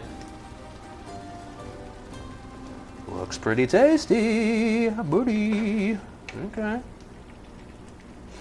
One thing I will say also, the oil feels like it didn't really incorporate super well into this. Still feels like it's got like a thin layer of oil on top, which is like not ideal, but I'm assuming if we mix it up enough, it'll just sort of get mixed in well enough eventually. But still, all right, smells good. I'll say that. Looks good too. Be a nice little burger topping, I'd say, and also like a good future topping for a fried dip as well. Ooh, shit. Oh shit. All right, cool. We'll just leave this on the stove, and then when it's time to actually eat, we'll just heat this back up for a little bit and call that good enough. Also, since we're here, I think the onions are pretty good at this point. Give them a little while longer, but I'd say they're almost there.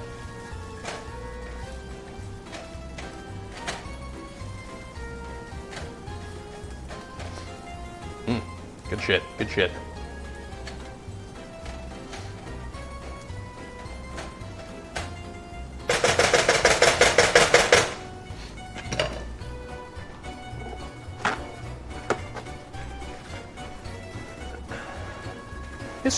Scusi. Whoa. Now, let's mix up the meatballs. We're getting pretty close, boys. Gonna have to work on the garlic bread pretty soon, so if anything, maybe I should consider preheating the oven for that. Oh shit, now maybe I should do the polenta, because like that actually... Fuck, okay, we still actually have to do that. Alright, let's, I mean, this won't take long, right? Let me actually start working on the polenta. That's actually probably the plan, because then the, polenta fries we can slice up and get going in the oven already, so that way we're not just like waiting on that at the very end, which would really suck. Okay, so polenta.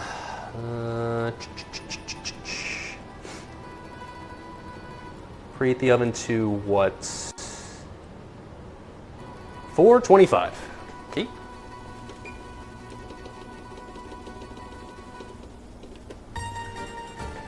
And let's take our polenta out of the fridge and see how it's looking.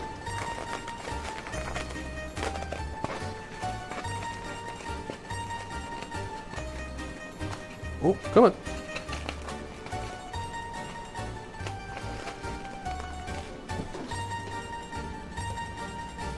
Yeah, looks yellow, all right. Okay. There you go. So, what are we supposed to do here? Spread, preheat the oven, lift the polenta out of the baking dish and cut into 1/4 inch thick fries. Place the fries on a baking sheet and gently toss with olive oil. Okay, so first things first, let me get the big cutting board out since I think this one's a little tiny for this. Get the man's cutting board. Hell yeah, brother. All right, now, do we just like slide this off or how do we, I guess we can just start by just doing this, maybe? Oh, careful, SpongeBob. Just put my hand underneath. Okay, here we go, that'll work. All right, and then maybe, oh! All right, that'll work. No need to overcomplicate things, I guess. Okay. And now we just slice it into the approximate shape of fries, I guess. I'm gonna go for thin, or fries on the thinner side. We'll see how thin we can realistically make this. I don't know how delicate this is gonna be. Oh, well, that already broke off a little bit, so not ideal. If anything, I guess we want to get like nice square edges on this. So, okay, this is not what I'd call like super solid. It's like, right, a little bendy. So we're gonna have to be a little delicate with these. I'm assuming like they'll kind of form up better once they're baked, but at least for now they're a little, yeah. Fuck it, make big fries. Let me do one more strip of smaller and see how it feels. And these are already not that small anyways. Alright. I mean, this feels solid-ish, kinda. Am I frying these? We're gonna bake these. You could probably fry them too, like deep fry them, but recipe calls to bake them, and I'm okay with that. Number one, because it's a hell of a lot less dangerous, and number two, better for you. Sure.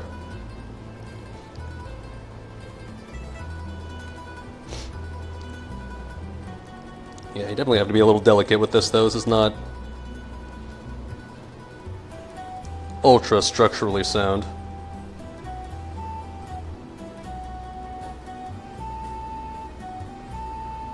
So, I mean, it works, but it's like, it says toss it in olive oil. I'm even kind of worried about tossing these. I feel like they might just fall apart if I try to toss them at all.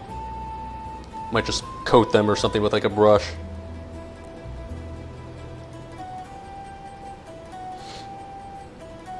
And I think it'll be fine once we bake them. Hopefully that'll make them a bit more solid, I guess. I don't know.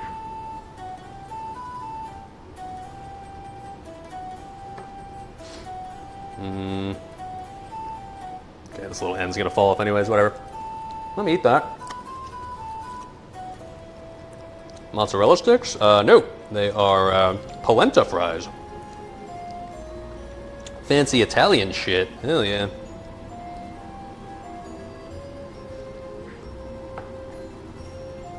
Alright.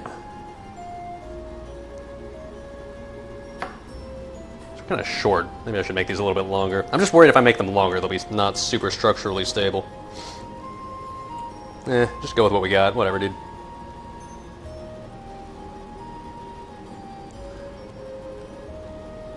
Oh, okay.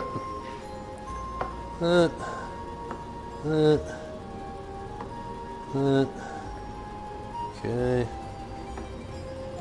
Also, remember I was like originally thinking like maybe I should only make half a recipe. I think that would have been a mistake. I think a full recipe is fine. This is not going to make like an excessive amount of fries as it is. I'm probably going to make enough for maybe 2 servings and that's it. Well, okay, maybe 3 servings. Depends how fat I feel like getting.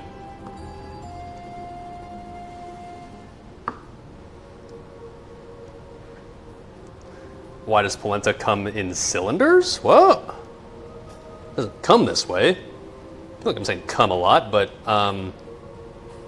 this is the shape we made it into, so that way we could then make it into fries here, so it's not a coincidence that it's shaped this way. Oh, are you talking about like the store-bought stuff when you bought like the pre-made polenta? It comes in like the little plastic, I guess, yeah, what you said, cylinders? That I have no idea. I guess everything's more fun when it's in long cylindrical shapes, right? Sure. I'm a cylinder enjoyer. Who isn't? Whoa, come on now.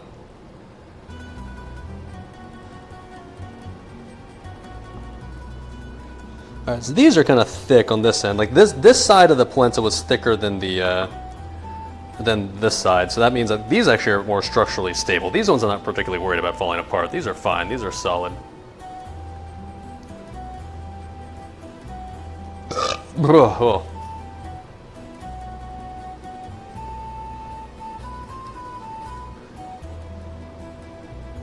Careful, SpongeBob. Careful, SpongeBob.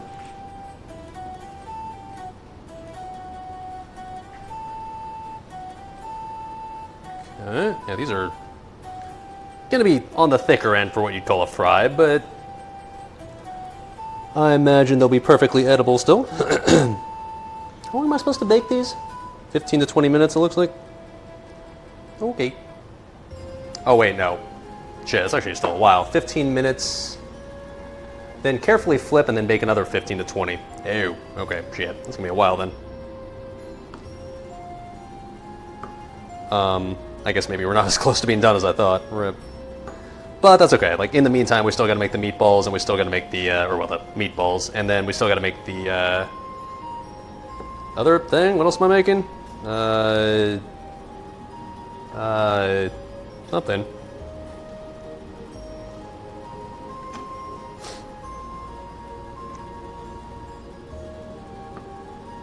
What am I putting in the oven? Something. What the fuck else am I making? I don't remember. Oh, right, the garlic bread. Yeah, of course. Kind of, if you're gonna make a burger, it's kind of important you have a bun, right? All right. If anything, maybe I could try making the garlic bread in the air fryer. I thought that'd work.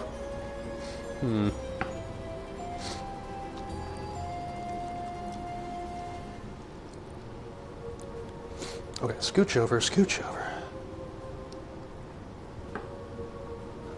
Oh, there's some thick boy fries right there. God damn. Maybe the chips in the air fryer would go hard? Isn't like a British chip, you mean? I don't think the Italians call their fries chips, do they? But anyways, no. The plan is to finish off the fries in the air fryer. That was already the plan. The plan is to cook them like 80 or 90% of the way in the oven, and then finish them in the air fryer, so that way they're extra crispy, if you will. Yes, sir.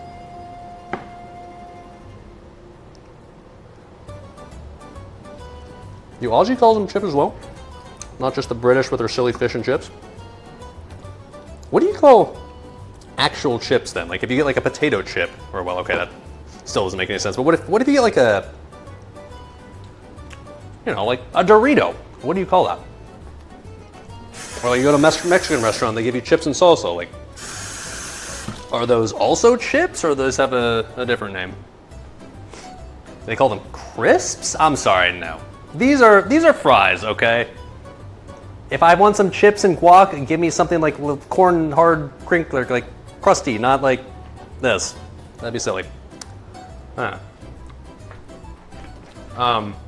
So we're supposed to coat these in olive oil now, right? I believe so. Let me get myself some water though, real quick. Get a little. Gotta hydrate, Ooh.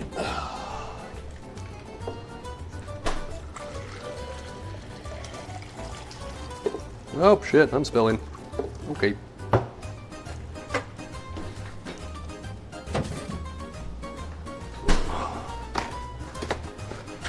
Oh fuck. Oh, I'm sore. Okay. Oh, I'm an old fucking man. Oh, Jesus. Okay. Oh. My poor fucking hamstrings, man. Oh, okay. So yes, if you have Mexican restaurants and they give you just call them hot chips and chips? The fuck? You guys need to take a page out of America's book and just call them by the proper name.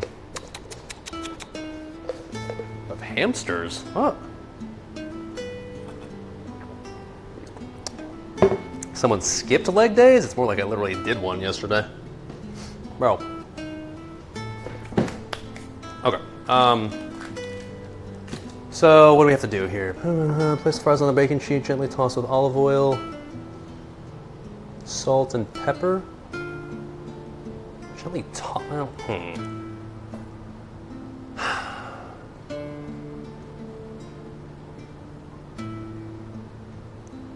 don't really want to I'm worried if I put these on something and I shake them all up, they're gonna kind of fall apart a little bit. I don't know. Let's see here.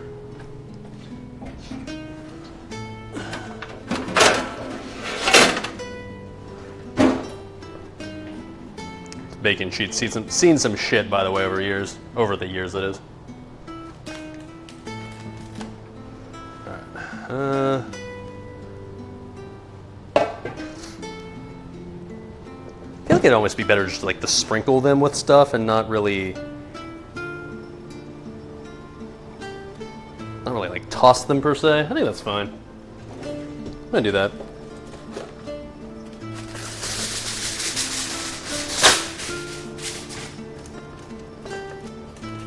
By the way, I don't know if other people do this or if I'm just autistic, but I never actually just cook directly on my baking sheet surface. I always just put aluminum foil on top of there so that way I don't have to bother cleaning the baking sheet afterwards. I just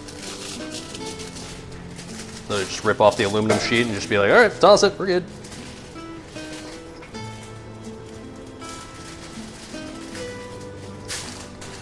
Think this will be enough space? So.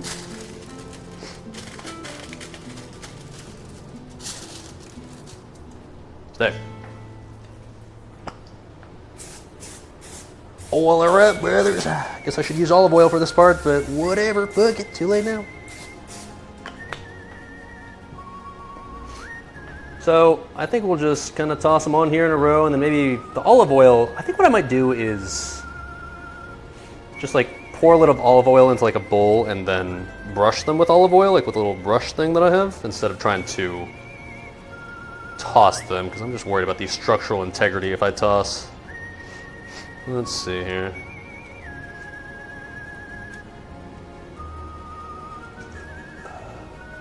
Just drizzle oil over them. Yeah, I don't really have like a olive oil thing that would like be convenient drizzling. I'm also starting to notice that realistically I'm not going to be able to do this all in one batch, will I? Ooh, oven's done. Well, if that's the case, maybe we'll just like save the other. Maybe I'll just save the other batch and just cook them later. That might be the play, because I don't have to worry about cooking 2 batches, because that'll take way too long. I think this is fine right here. I think I'll just save the rest for later and just call this good enough for now.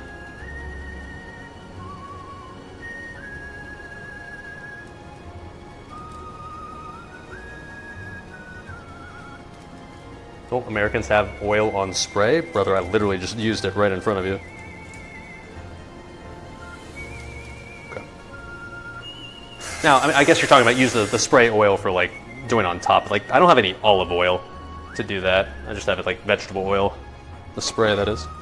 Okay, also, caramelized onions are donezo. Yes, dude, yes. Yes. Nice. That looks good as fuck. Cool.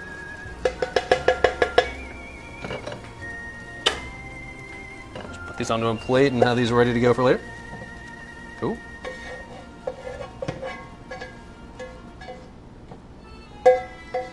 Alright, so yeah, as far as the olive oil process is concerned, I could do that little finger trick where I don't think my finger's not large enough to do that. Yeah, no, I'm just gonna brush these. I think that's fine. Let me just pour some into here and then still use a brush and just brush them down. That'll do, pig, that'll do. Also, that was way too much olive oil, but whatever. I'm gonna brush around here somewhere. Oh, there it is. It's in the drying rack that I never took it out of. Hooray! I assume this is clean, right? Probably.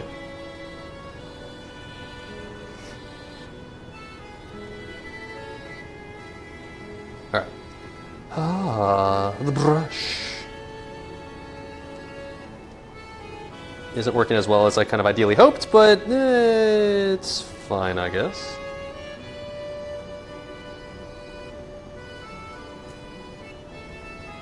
I'll just assume that's kind of drizzling down the side enough to the point where it's going to cover it all. Kind of hard to brush these. I kind of instead just have to like dab them. But I think it'll work. Little oil action. I mean, that's going to be the trick to getting them nice and crispy, right? Very few things in existence are crispy without the help of some oil that's been added to it, right? What's a food that's crispy that hasn't been like absolutely coated in oil at some point in its existence?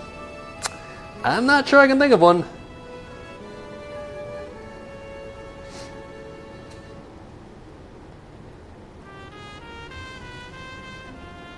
The brush is straight from a painting Aisle? Huh? Food brushes are a thing. That's what this was made for. Shut up. Fried fats? That is literally actual oil that you're frying. What? Is hard candy crispy? That's not crispy. That's like crunchy maybe, but like crispy definitely evokes like a certain specific texture, right? Like crispy like implies not just crunchy, but also like it's a sound, right? Like when you bite into it, it's like a certain sound, that crispiness. Like I don't know, just if you know, you know. It's one of those things as a human being. It's hard to describe, but like you know exactly what the fuck crispiness is when you bite into it.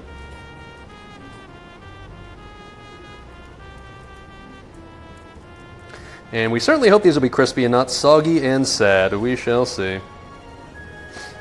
Because I do remember when I made, or when my parents used to make polenta as a kid. They were always not nearly as good as real fries. They were never crispy enough. So I'm trying to see if I can solve that problem, but we'll see. Okay, so I'll toss with olive oil, salt, and pepper. Okay, we're just gonna like put pepper on this, or the salt on this shit. No need to overcomplicate this part, I guess.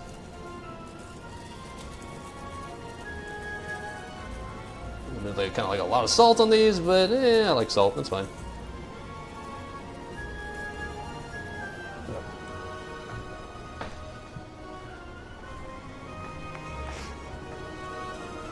And then just get some pepper on there, buddy.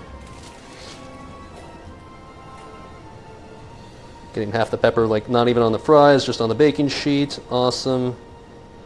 Streamer, it's not freshly ground pepper, it's ruined. I know.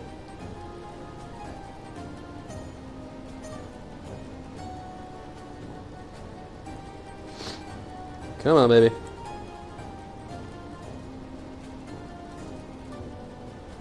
Wasting a lot of pepper by just having it be on the baking sheet, but so be it. It's fine.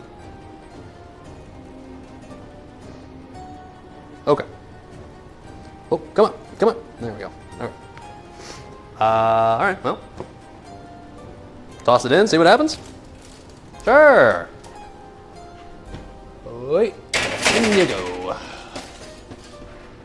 And we'll give that what? 15 minutes? I think the recipe said. Or well, initially 15 minutes. Sure.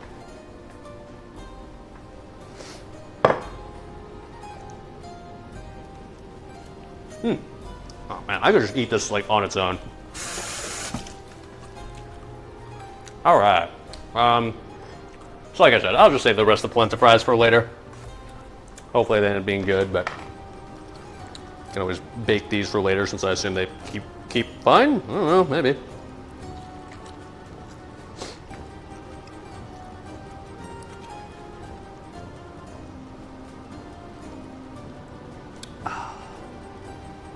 Maybe we'll just have caramelized onions for dinner.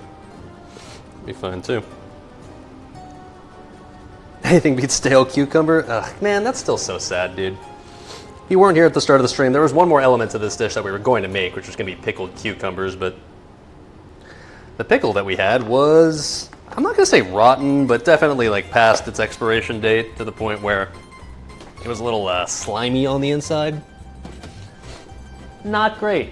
Wasn't ideal. All right, so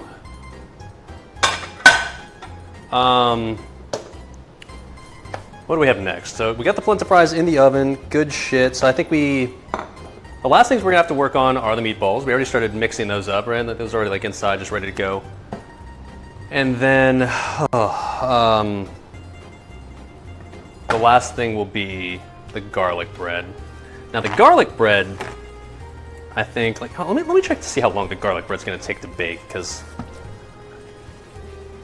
I'm almost tempted to just make it in the air fryer while the polenta does its thing, just so we can simultaneously bake them and not have to worry about having to do one after the other and having to take forever. Let's see here. Garlic bread, it strikes me as something that wouldn't take long, right? It says 10 to 15 minutes. I mean, whatever. Let's work on the meatballs first, right? Let me just mix this shit up. It's been sitting here long enough now, right? Oh yeah.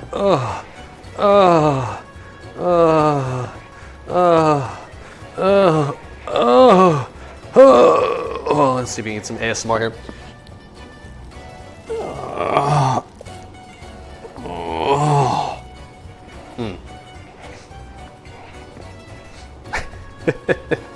You're not at work. What a fucking liar, dude. It's a Saturday. No one works on Saturdays. The streamer said while he was working on a Saturday.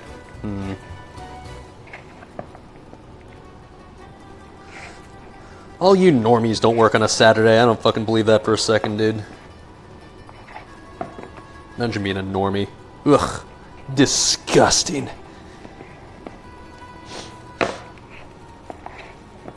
Alright. I'd say that's well enough mixed to the point where we can form this into a patty shape. I mean, I guess we really don't want to cook this until the very last minute, right? Because like this is going to be kind of like a burger patty, and that's kind of like the thing that you want to be hot and fresh once it's good to go, right? So I think we just leave this as a meatball, literally a giant meatball right now, and then we'll form the patty in a bit and do that at the very end. I guess that's probably the plan. All right. Yeah, okay. Let's start working on the garlic bread, aka the buns. Oh shit. Oh yeah, I've had that butter outside, by the way, softening now for like 2 hours. I hope it's not just like a pool of melted butter. Let me see. No, looking good. Okay. Oh, that is soft though. Oh, oh, that is very soft. Oh my. All right, yeah, I'm fine. We have successfully softened this butter. Oh, yep. Okay. There we go. Yeah, no, by the way, this is not going to be, like, we're obviously not going to use this entire thing for the patty, in case that wasn't obvious. That would be a little large. Okay, so,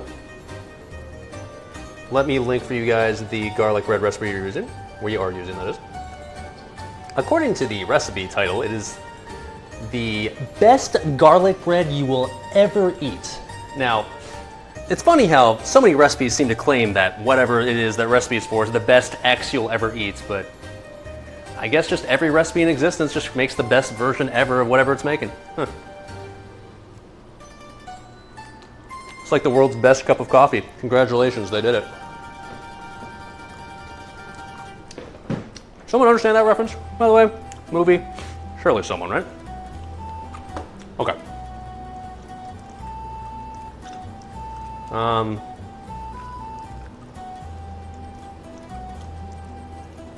So, here's how we're gonna do it, alright?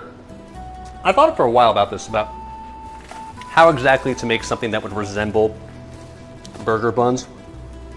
And originally I thought like, well, I literally could just use a burger, like an actual bun, and we make that into garlic bread, but I thought that was sort of lame because that's not really true garlic bread, so instead we do have a loaf here of Italian bread. And what I'm thinking we'll do is this, okay? Okay, yes, somebody got it. It's from Elf, precisely. Good job. So what I'm thinking I'll do here, yeah, we're not gonna use the entire loaf, that'd be a little silly. I think I'm gonna slice it like to here, okay? So we're gonna make it like into a square basically. It'll be sort of the shape of like a ciabatta, I guess. And then we're gonna cut it so like it's, hold on, let me just show you. Probably easier to just show you than it is to describe it since I'm gonna do it anyways right now.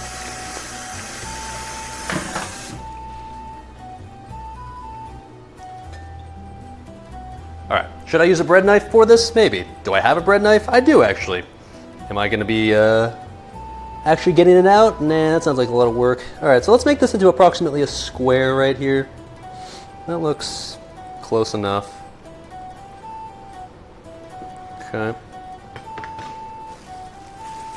That's all we need.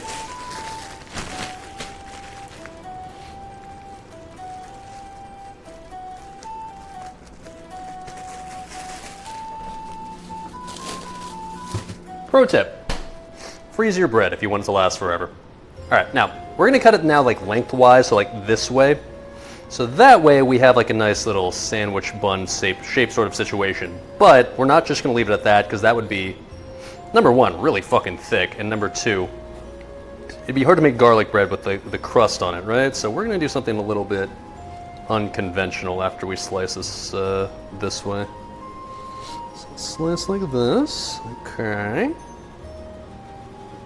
Like so, all right. So now it's like kind of like a ciabatta sort of looking situation, right? Which you could leave it at this, but now I'm gonna slice off the top of this as well. So like I'm gonna slice this part off. The reason being, so that way we've got some exposed bread on both sides of the bun to make like garlicky, right? So let me slice it like this. Okay, like so. And then the bottom as well, do just like a really thin layer off the bottom. Oh, careful, SpongeBob. Careful, SpongeBob. Patrick, the lid is already off. Oh. My turn. Come on, baby. And we got some of it. How's the underside gonna cook? I don't know. However the fuck garlic bread cooks.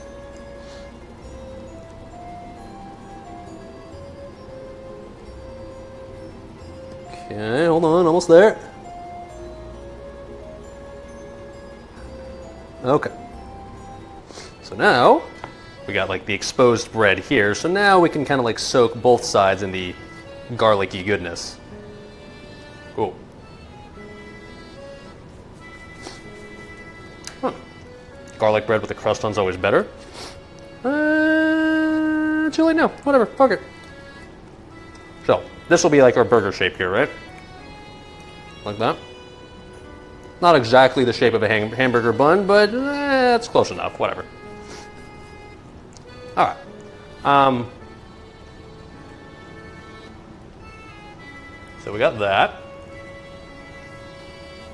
We got our softened butter, cool. We got to mince 4 cloves of garlic, so in case you thought we were done with garlic, oh no. Yeah, we got some garlic to the garlic bread, I know, surprise, surprise, right? I should throw some garlic butter on those pieces I'm cooking and throw them in 2 little, what? Oh, these ones too? If we have leftover butter, maybe, I'm not sure I will though. I didn't soften that much butter. Sorry, how many cloves here? 4? Okay. It's one rather small, sad one.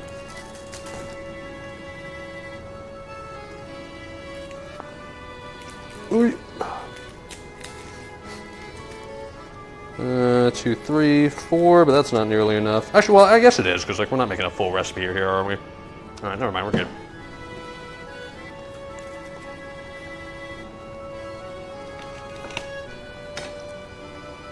Ah, my toe is fucking, cramping again. Ow. I guess I need to drink more water, huh? Using fresh garlic cloves instead of minced garlic? No, why would you ever use like the stuff out of the jar? No, fuck that, dude. I might be the Clueless Bachelor doing cooking, but I'm not so clueless that I would actually like use the jar shit. Come on, man. Of course we use fresh garlic, Bodhi. Wife popped downstairs and was all, I'm watching a bro make a sandwich. Not just a sandwich, a burger. Get it right, please.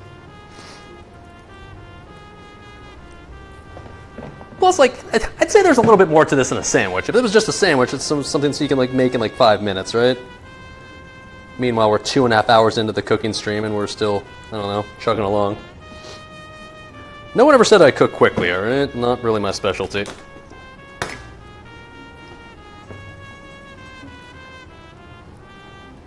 Yeah, not just an ordinary sandwich, this is an advanced sandwich. Here's the ultimate question for me. How would I define a sandwich? Okay, let's not fucking do this. Because then your next question is, well, streamer, is a hot dog a sandwich? The answer is obviously no. And if you think a hot dog's a sandwich, you're clearly just rage baiting on the internet. Nobody truly believes that, alright? So shut the fuck up.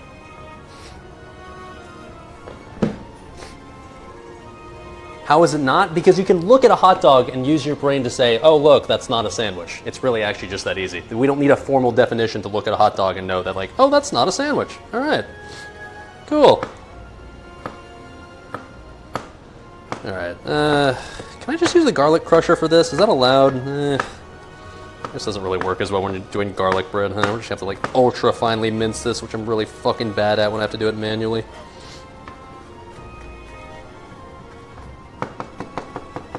Yeah, he's self-triggered himself. Yeah, congratulations, you triggered yourself. At least I'm very secure in my beliefs on the hot dog being not a sandwich. You seem to be very insecure about it, so I'll let you figure that out and sort your life out. You do your thing, bud.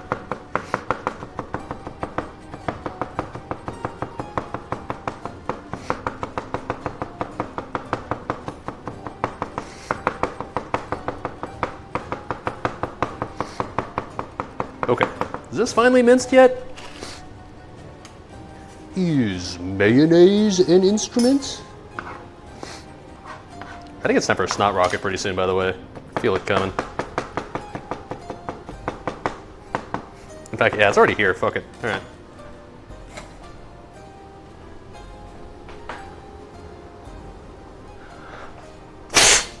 Oh, that was a chunky one.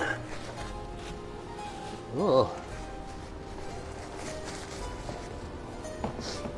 Ah, very garlicky. Okay. Anyways, let's continue. Hello.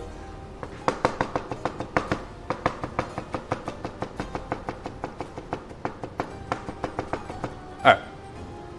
Adding that to the burger? Hell yeah, dude. That's my secret sauce. All right, cool. So we got that. Awesome. Also need a tablespoon of finely fresh chopped parsley, which is kind of dumb for like garlic bread, but fine. We'll keep it authentic, whatever, dude. Ooh, the fries are about to finish at least their first little round here, so we can flip those in a second. Okay. What does it say? Tablespoons? We're not making a full recipe, so we'll just do like, I don't know, a bit. Whatever. Some of that, some of that, some of that, some of that, sure.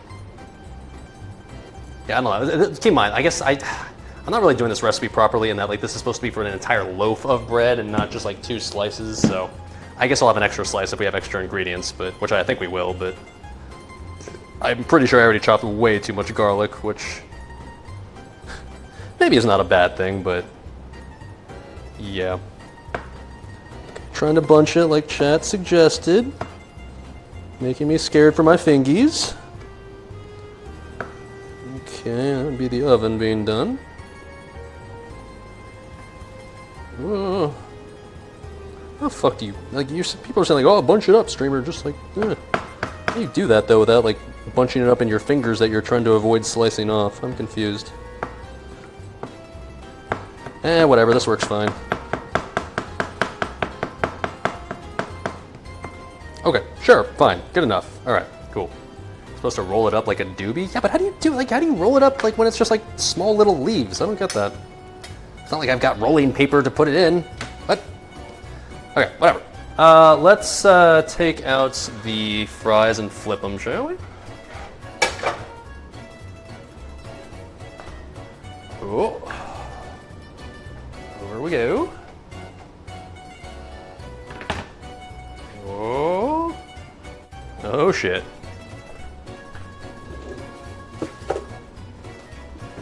Hello.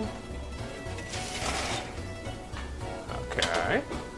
I mean, I wouldn't call these crispy looking yet, but they're sizzling, so I mean, it's a good start, I suppose. Give you an up close and personal look so far what they're looking like. There you go.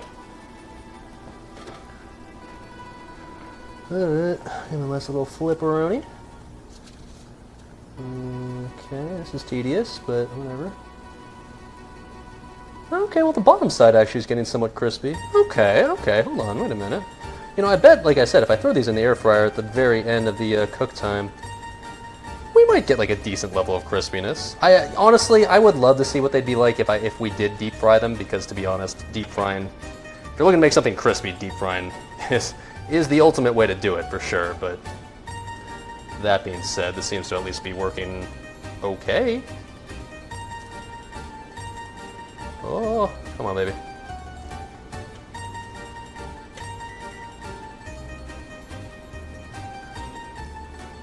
There's got to be a more efficient way to do this, but I don't know what it is.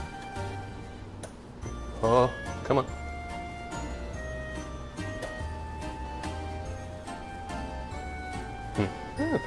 okay. That's pretty good too. Oh, come on.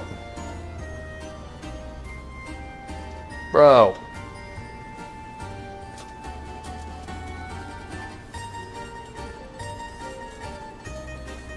And also, like, are they going to pass off as real fries like this entire little silly gimmick is implying they will? I mean, I don't know. From a distance, maybe. They're obviously a little bit more yellow than your average fries, but I feel like one could be fooled into thinking it's maybe just, like, made out of golden potatoes or something. I mean, okay, look. If you look, like, super up close at these, it's pretty obvious it's not potato, but, like, from your distance, chat, I don't know. It's convincing-ish, right? Maybe? Let me cope. Of course it is. Alright. Back they go for another 15 or so minutes. They look like thick Checkers fries? Yeah, kinda, exactly. Alright. In you go. Whoa! Shit! No! Okay, we're good. We're fine. We're fine. Alright. I'm just gonna put that in the... fuck, I got all, like, clumped up again. God damn it. Ay. Alright, we're good. Nothing horrible happened. I'm gonna put you over here, chat. Okay. Let me do that. Spread these back down to the pan. No disasters. Holding that giant, super hot platter of fries could have been a lot worse. Okay.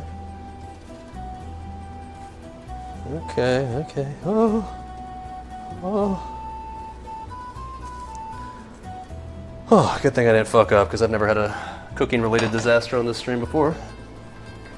Okay, let's open the oven, this time without hitting the phone stand. There we go. All right. It's just that easy. Oh, well, that was terrifying. All right.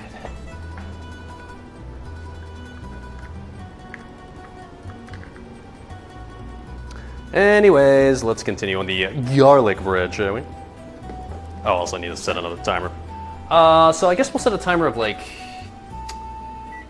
let's say 13 minutes, and then we can finish these off in the air fryer at the end. That'll do. Oh man, all right, well, that'll freak me the fuck out. Okay. All right, anyways, what was I doing? 4 cloves of garlic minced, yeah, we just did that. Tablespoon of parsley, just did that. Sea salt, we got ready to go. Okay, cool. Sent to the broiler pits of hell. It was damn close. Man, that would have sucked that I dropped them, eh? I mean, I guess at least I had a backup batch, but still. All right, anyways, in a medium bowl, mix butter, garlic, parsley, and salt together until well combined, spread evenly over bread. Okay. Ideally, I guess maybe, well, shit. All right, whatever, we'll just use this, I guess. No, actually, let's just use this bowl. Let me just... I use too much oil. I want to pour this down the sink, though. That's not great. Soak it with a paper towel? Sure. It's great for the environment when you just dump oil straight into the dumpster, right? Yeah. All right.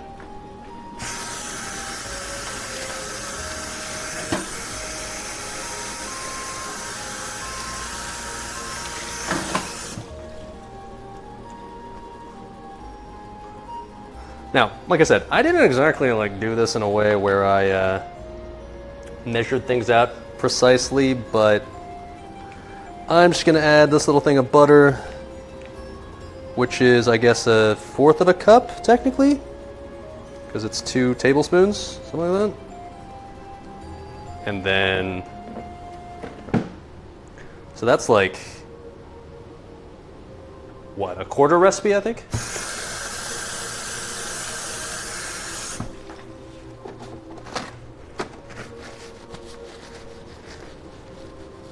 Let's see here. Okay, so we're originally supposed to use 1/2 cup. So, okay, this is only actually half. Okay, well, let's see what happens here. How much garlic did it say? 4 cloves. So we'll just use like half of this. Yes, boom. Sure. And then a little parsley. Sure. And is that it? Oh, salt. Actually, this is already salted butter. I don't think that's necessary, I guess. Probably good as is. All right. Mix her up, brothers.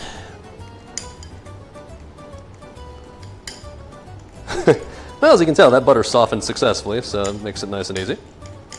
This actually seems like the perfect amount, literally, just for 2 slices of garlic bread. I don't know how the fuck twice this would be enough for a whole fucking loaf. This feels like you need, like, at least 5 times this, if not even more. God damn. Alright. So, let's just, I don't know, spread it over the bread.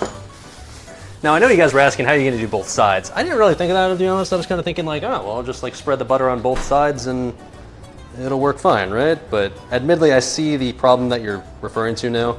Like, I think the underside will still cook, right? Like, as long as it's making contact with the bottom of the tray, like, it should be fine. Probably. So,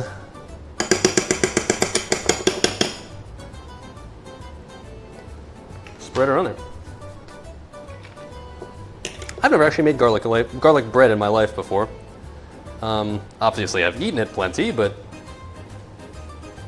never bothered making it. But that being said, I think it's probably going to be pretty hard to fuck up since I'm pretty sure it's just, well, butter, garlic, and parsley.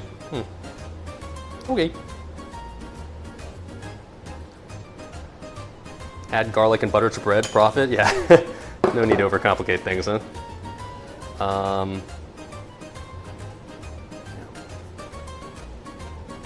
Yeah, there ain't no way that this would have been enough for 1 loaf. I don't know what delusional Andy thought that was going to be the case, but like, this is going to be like the perfect amount right here for 2 slices. And like I said, we made a half recipe, so that's a little confusing. But for our purposes, it actually kind of works out well. Neat. Alright, so yeah, I guess what I want to do is... I mean, I kind of want to butter the underside as well, but maybe if I do that, it's going to be a little bit too thin, plus it might cook weird anyways. Alright, I guess we'll just leave this, like, just one side buttered. I guess that's fine. And then just, like, once we put this together, it'll be, like, this way.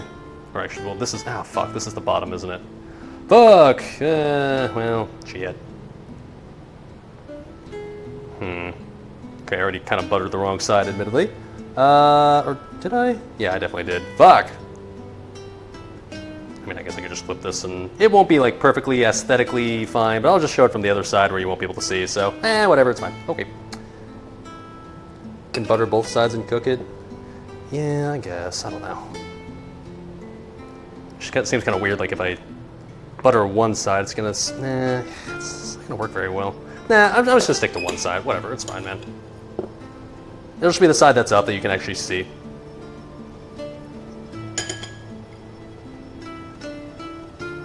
Get that nice and coated. Plus, I don't really have enough butter left to, like, cover the other sides anyways. We want to just go maximum heart attack on one side, I think.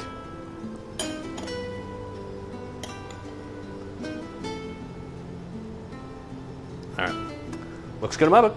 Am I using vegan butter? I'm actually kind of offended you asked me that question. I would consider banning you if you were like a new viewer. I'm going to give you the benefit of the doubt and assume you were joking. But yeah, that's a yikes question right there. Not a good look. Alright, anyways, so we got to line a large baking sheet with parchment paper or foil, slice bread in half lengthwise, in a medium bowl, mix that, bake 10 to 15 minutes or still slightly golden brown the edges. If you want to add cheese, add it to the last 2 minutes of baking. I'm not going to add cheese. If you look like... Okay, cool. So I think at this point we just get the baking sheet out and have that ready to go when it's done.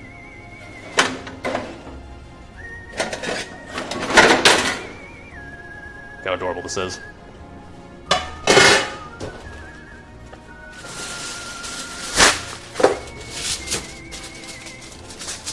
Okay.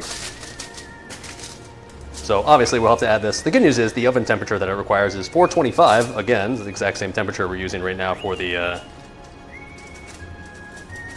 whatchamacallit, the fries. So we just put these right in right when the fries are done. Neat. And then we're almost done, boys. We're almost done. Let's get the air fryer out and then like plan to finish off the fries in the air fryer. Cool.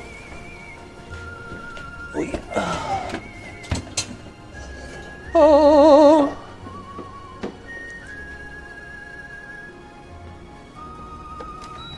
And then we can finally begin to assemble this glorious Italian burger, right? So, I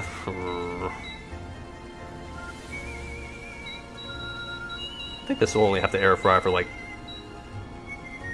not long, probably like 4 minutes or something. Alright, I don't want to start that yet because we want to make sure it's ready to go as soon as the fries come out of there. So, alright. Is there anything else we need to worry about here before we start worrying about like serving? Oh shit, the polenta I guess has this whole thing where you like have like butter that you toss onto it and like garlic and parmesan. Basil and oregano and shit. Garlic bread in a no, we're not putting it in a toaster. We're putting it in the just in the oven. What? Hydrating time? That's a good idea. Cheers, boys.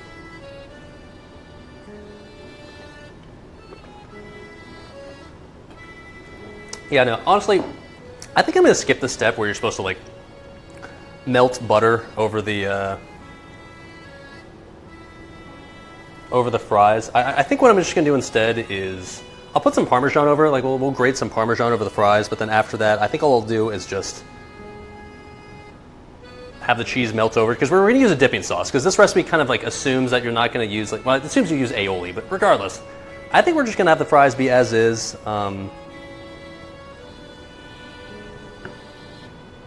Let's see, hold on. You could use that leftover garlic and use it in my hamburger meat. I mean, the meat already has garlic in it, so no need for that.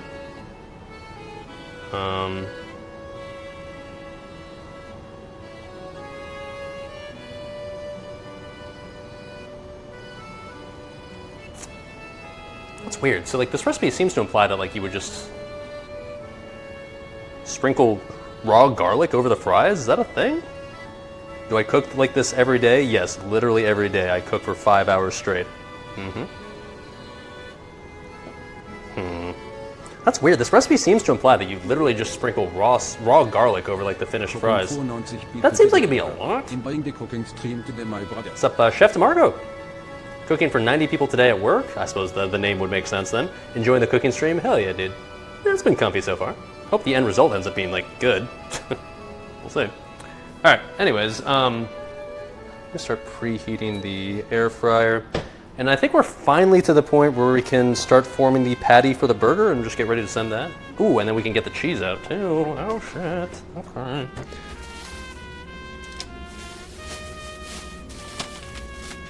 Alright, so these sun-dried tomatoes we're gonna add on a little bit later, but you can sprinkle over the fries for the last few minutes of cooking in the oven so the garlic cooks a bit. Oh yeah, and that's what I'll do. I'll just put it over the the fries when I put them in the air fryer. Yeah, okay, that'll work. All right, anyway, so for our cheeseburger, we're gonna use what would obviously make sense for an Italian-like theme. We're gonna use mozzarella. And I was thinking we just like cut off a big old slab like so and then put that over top of the burger and just see if it works. I don't know the melting properties of mozzarella, like how it's gonna work in comparison to like something like cheddar or American, whenever you use that over a burger, but I know mozzarella obviously melts fine like on a pizza, so I don't know, this will probably work, right? Guys, team, maybe? Oh, if I can open this, or maybe just won't be stuck trying to open this forever. Scissors! Okay. Do a thin slice if it's too thick. Yeah, for sure. No, I'm gonna try to make this like the thickness of like a regular slice of like American or cheddar or whatever you'd put on a burger, right? I'm not gonna go with like a giant fucking slab. Mozzarella. Gabagoula. Okay, so let's see if we can. Let me wash this knife. Let's see just how thin we can get a slice here.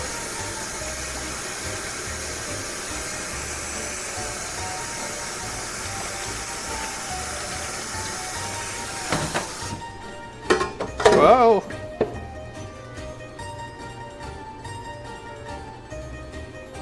Alright. Well, I don't know, just give it a shot.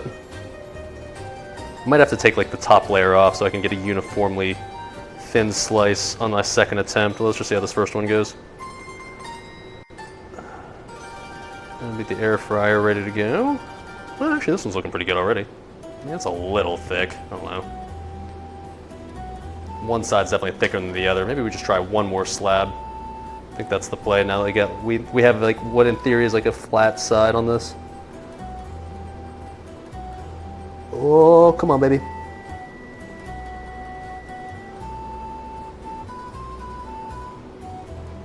Oh, come on, come on.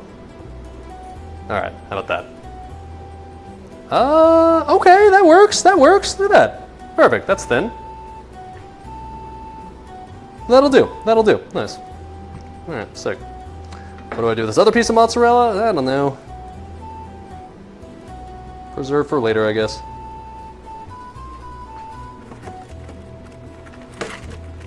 Perfect, okay, well, okay, shit, there is one side of this that's a little thicker than it should be, but it's fine, it'll work.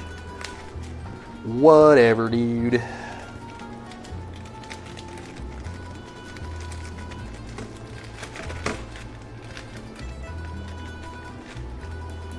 Oh, please close. Oh, the Ziploc bag is definitely not big enough. Fuck.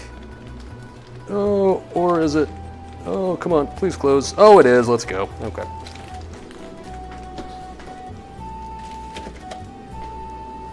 All right. Let's take the fries out. Okay, hold on. Running out of space. Let's not knock over the phone this time. Okay.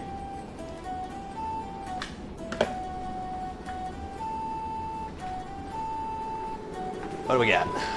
Oh shit! I mean, it's looking pretty good. I don't know why.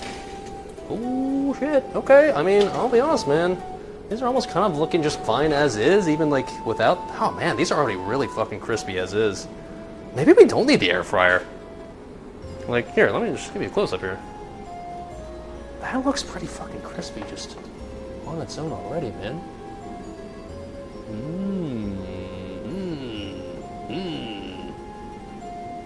Okay, you know what? I'm gonna make the executive decision, just call that good enough. Fuck it. And then maybe what we can do is, let me toss in the garlic bread. Okay. And then maybe I just sprinkle this with like shredded Parmesan now, and then just say, fuck it, that's good enough. Because like, I don't want to burn these, and like, I think they're fine. Scrape a knife on them for ASMR. Oh fuck, it's also really fucking hot though, so that's a thing I should have seen coming. Let's make a paper towel. Okay, here, just for you, chat.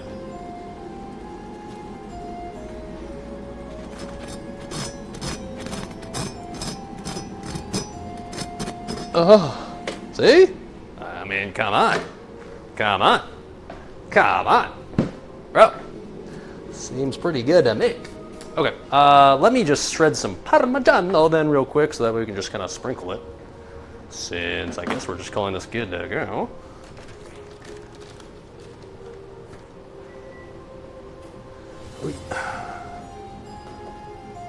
Oh, careful now.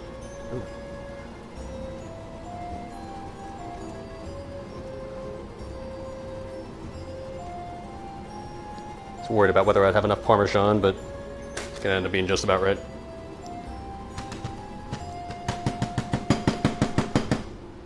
Okay.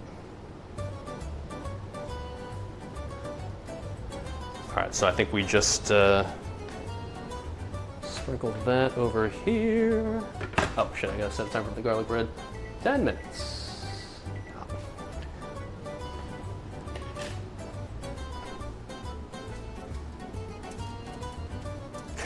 Ideally it needs to go on the fry, not around it. Come on, baby.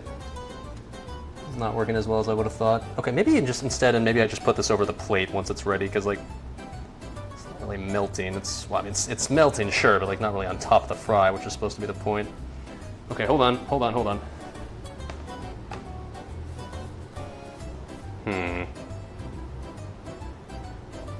Yeah, put it in a bowl, yeah.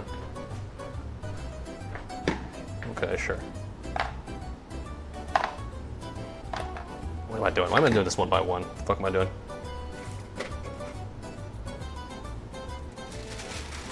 Oh.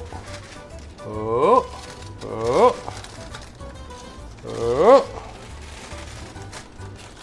There we go.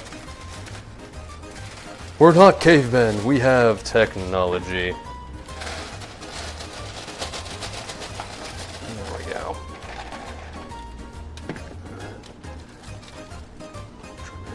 Fuck. Okay. Man. One day when I have my multi-million-dollar mansion, it'll be nice to have more kitchen space. Right now, it's a little rough to have to deal with the tiny-ass little kitchen I get. Okay. A little Parmesan up here. I don't want that to get all worse.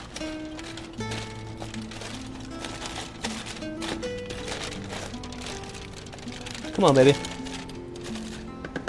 Close enough, whatever. We got fish sticks at home. Hey, fuck off. These are going to be much better than fish sticks, I'm pretty sure. Not that I have a problem with fish sticks. Those are delicious, too.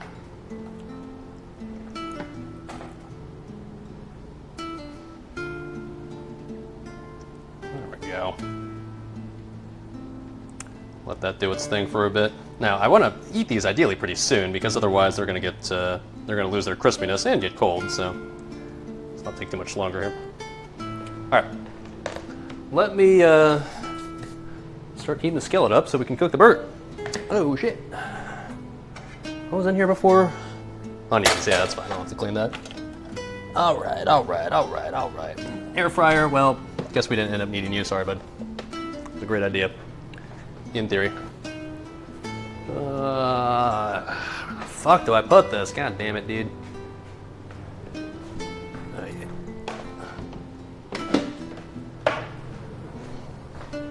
Alright. Now let's form the patty like I said, and then just cook.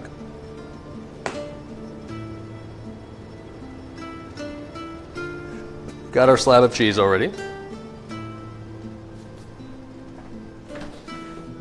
Got our formed meat for the meatball. And we're not going to cook all of it like I said. I think we'll just cook a quarter pound, aka... Well, I don't know. Let's just get something that feels right. This seems fine. I mean, well, maybe I should just make all the patties right now, because otherwise if I don't, then... When the fuck else am I going to cook this? Alright, fine. Fuck it, whatever. That's a fucking giant patty, Jesus. Okay, let's maybe take some off there. Try to ideally make like a quarter pounder, right? And also, I guess I need to make this into like a more of a square shape, since that's sort of the size of our garlic bread after all. It's kind of a square. So, something like this should do the trick.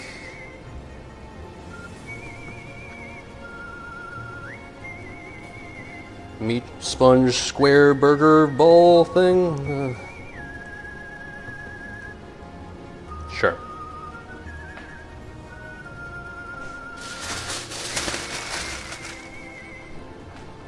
Wendy's in Italy, yeah, exactly.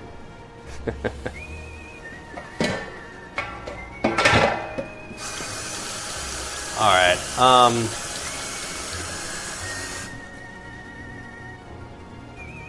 Man, I really just want to save this meat for later because I don't want to cook it now if I don't plan on eating it right now, which I don't.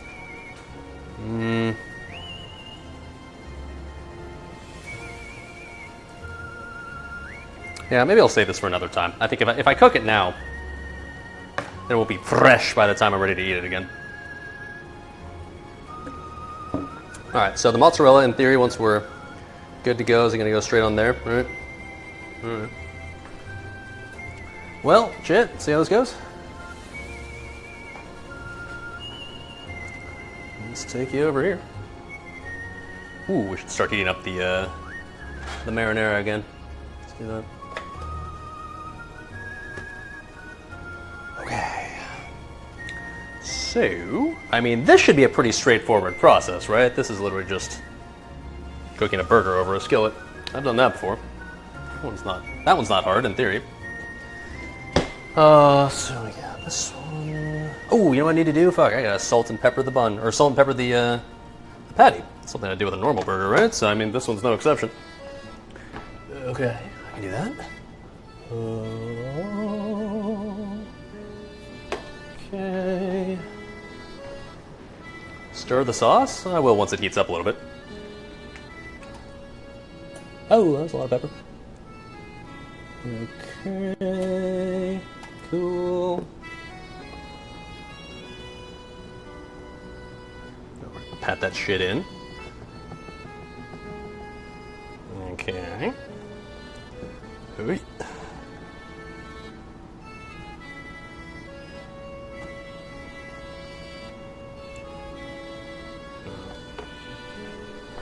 One thing I hate when it comes to like handling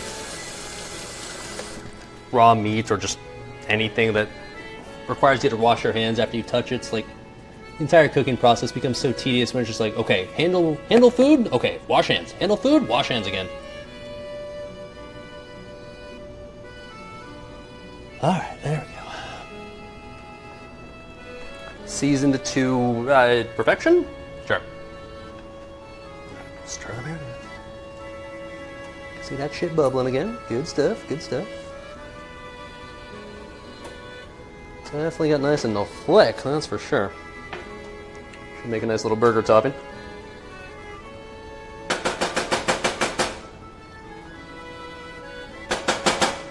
All right.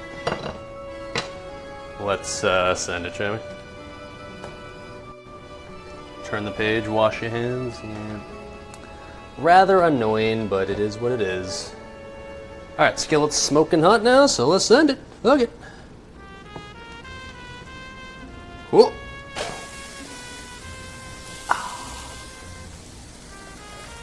Now we'll put the cheese on, of course, after the flip happens.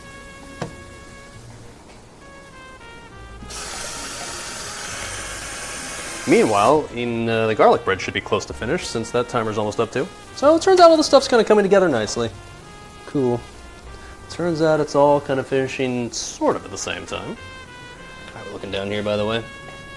Looking kind of garlic bready. In fact, I think that's ready. I'm already seeing the sides getting like crispy, so yeah, let's take that out. Don't want to burn that. That would suck.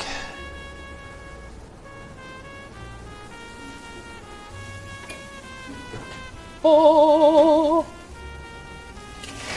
buddy, arise, my son. Yes. Oh, baby, that's some fucking garlic bread right there. Come on, baby. All right.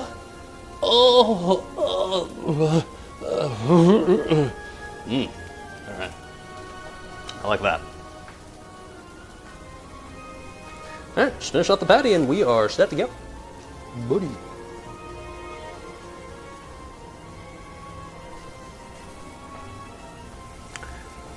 So while of course this recipe for meatball here doesn't necessarily say that you can cook it over a skillet, I assume this will cook similar to a burger, right? I mean, after all, it is still just ground meat and ground beef and ground pork, so no reason to think this won't work fine.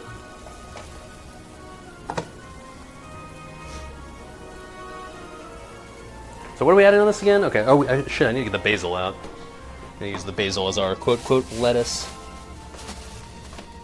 Almost time to assemble, boys. Almost.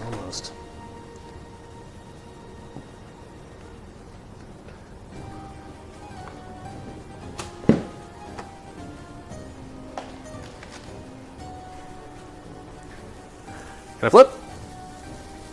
Kind of impatient. Oh yeah. Okay, so now toss the cheese on here. And then I think we will cover the pan so that way, hopefully, it helps the cheese melt. Okay. Meanwhile, I think on the plates over here, perhaps we start assembling. So I basically made a meatball sub. I mean, there's more to it than that. I don't think a whole lot of meatball subs have caramelized onions and I don't think a whole lot of things have caramelized onions and like sun-dried tomatoes, for example. Shut up.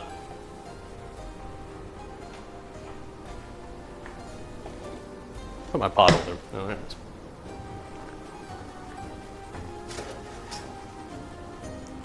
Okay, so this is the bottom, I guess. This is fine just because. Ah! Stop that. Holy shit. Good.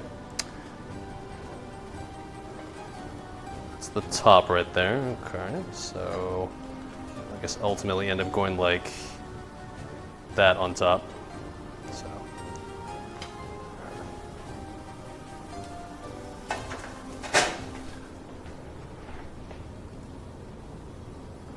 By the way, that the sound was the sound of the baking tray just like flexing. So everybody says. Okay, being shit. That's melting. Looks good to me, dude. We gooch? We chillin'? Is that cooked? We gooch? Looks cooked. I don't know. It's like a cheeseburger to me.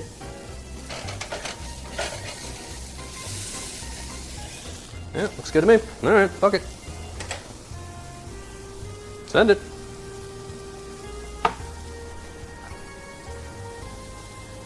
Your pan does that as well and you shit yourself? Yeah. It was a little terrifying.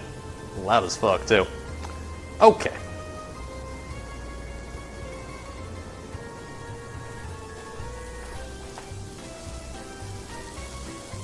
So before we add the... Come on, baby. Before we add the patty to the garlic bread, let's put the basil on real quick so that way...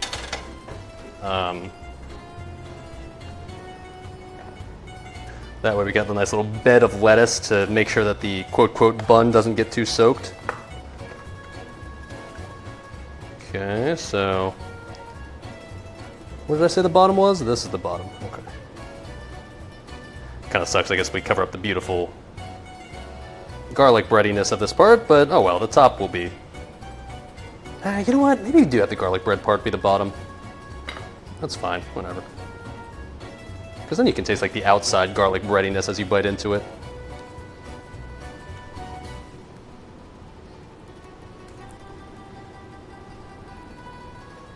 I've never really, I don't know, used raw basil like this as just like lettuce, but I don't know, it's just a leafy green, seems fine. There's probably some weird motherfuckers out there that like do this like regularly. Okay, and then now we put the patty on top. Get Chad back. Ooh.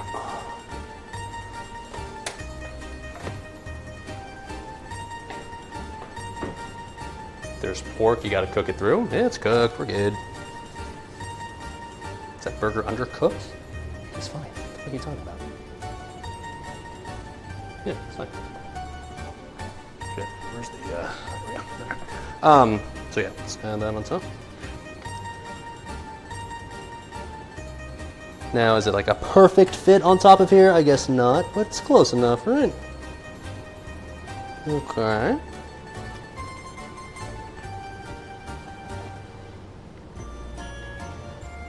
I feel like I need to add like another basil leaf sticking out here just so you can see that there is basil underneath there. There we go. Cut into it to see it. I will cut into it when I bite it.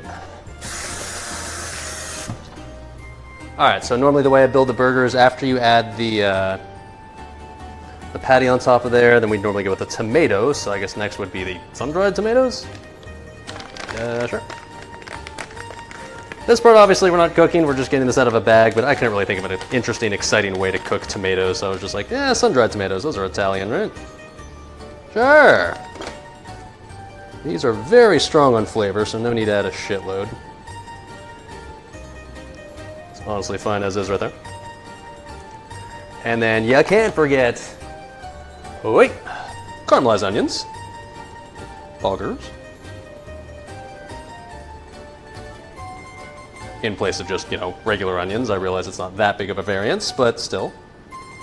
Tasty as fuck. Okay. Here's the part where now I'd be like, oh cool, let's add the cucumbers that we pickled this entire time, but yeah, rip that. But we got some delicious marinara sauce, homemade of course. Goody.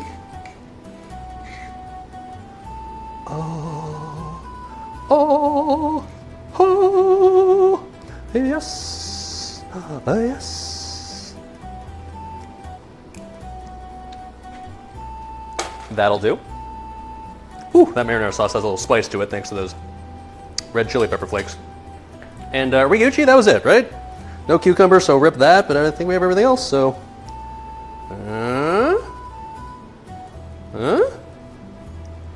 What happened to the cucumbers? They were a little rotten, unfortunately. Or, well, it was. I only had one. Sauce on the side for the fries, for sure. Oh, yeah, for sure. Don't worry. We're not done yet presenting, building our plate. Don't worry. How are we going to present this properly? First things first, let me just give you a close-up of the burger just to see what we're working with here.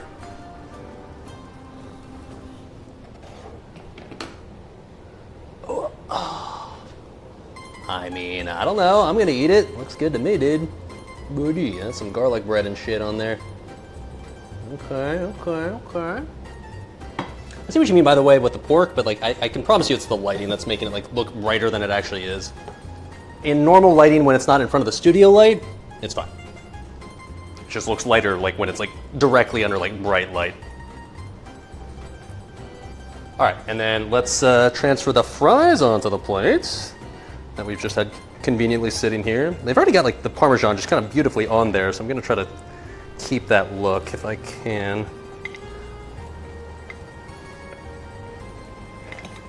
Oh, well. Okay, I didn't really keep the Parmesan encrusted look, but oh well. It's still there, that's for sure. Oh, come on. Oh man, these are crispy as fuck, man.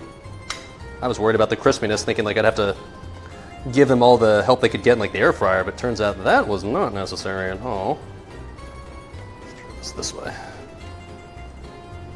These are extra fucking crispy. God damn, you'll get a sense of what I'm talking about when I bite into it, I can promise you. Okay. Well, the Parmesan isn't beautifully on there, but it's there, it's fine, it'll do. All right.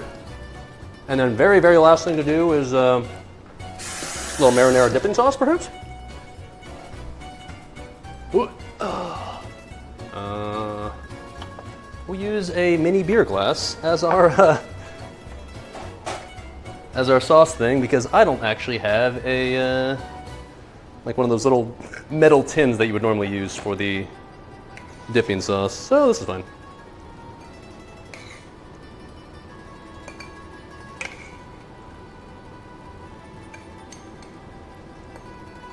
Perfect. All right. I don't know about you guys, but I'm ready to eat. I am fucking hungry.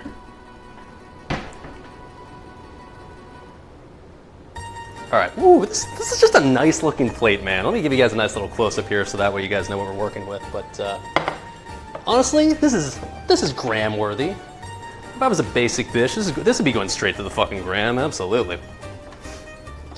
All right, what do I need here? I don't need anything because this is a burger. Cool. That one, the water. Oh, I'm ready to eat, boys. I am hungry as fuck. Turns out when you don't eat anything since 10 a.m., you end up being kind of hungry by the time it's 5:20. Yeah, shit. Whoop. Okay, so first things first. Let's give you the fucking close-up money shot, shall we? We've all earned it.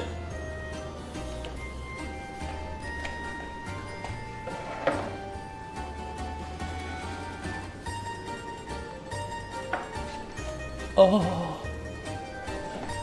better angle. There we go. Yeah. Oh, boys, are you gonna tell me that doesn't look fucking delicious? I'm ready to fucking destroy this personally. Yeah. Okay, enough waiting. I want to eat.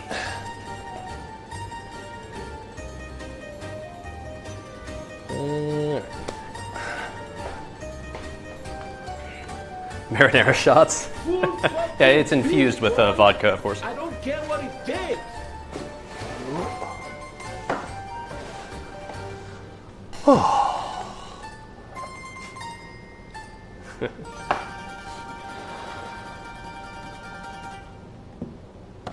The fries look surprisingly good, or fries look surprisingly well. I know, I'm actually impressed how well these actually turned out. I didn't think these were gonna get anywhere close to this level of kind of legit crispy looking, but Fuck it, I'm just gonna bite into one now and you can kind of get the idea of what I'm talking about.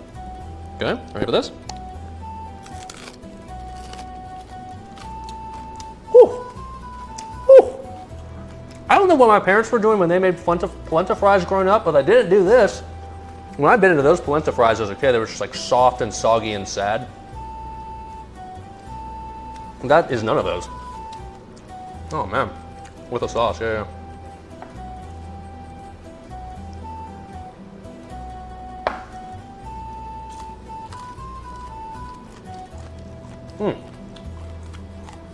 Oh, holy shit, that's really good. Oh damn.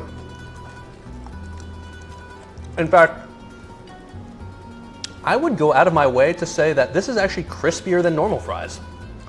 The outsides of these are like crispy to the point where the edges of these are actually like almost like jagged even.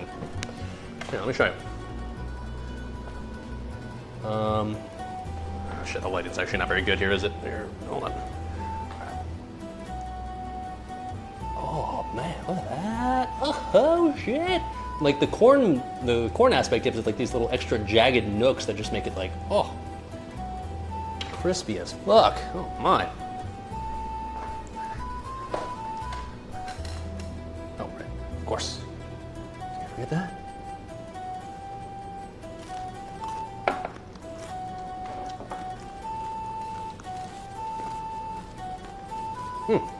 Oh. Dali with third-degree burns on my fingers? Nah, just a bunch of like dry, cracked skin shit. I don't know. Happens every like spring, I guess. Maybe it's like allergies or something. Don't know. Okay, let's try the burger, shall we?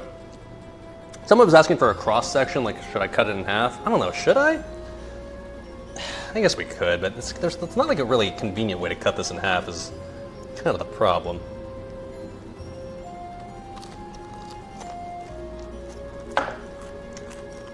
Do it, it'll bleed. Ugh, fine. Any cutting board for that shit then?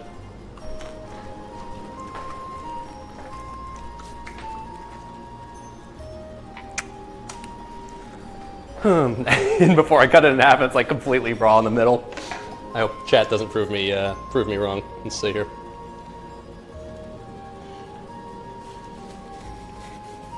All right. A close-up money shot. Okay. Okay.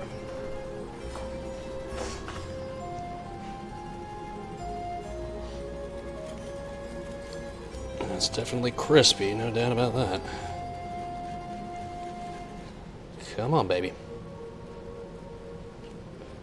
Come on, baby.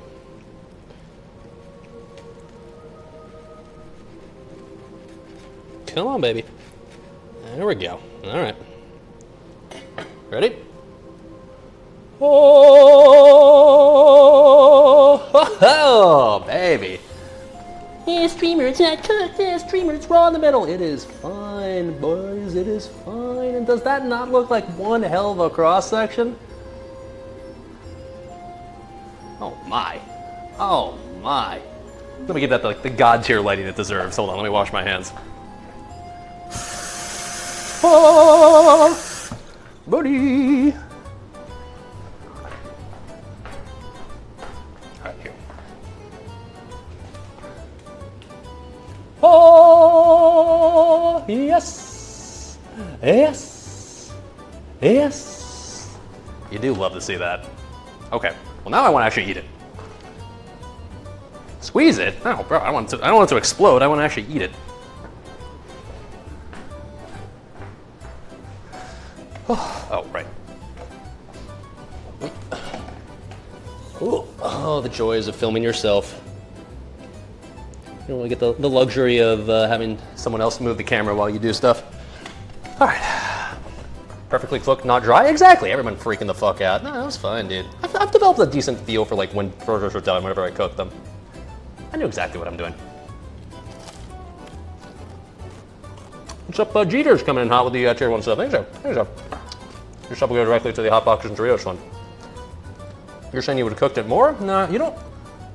If you overcook pork, it gets really dry and sad. Good job, SalvDali.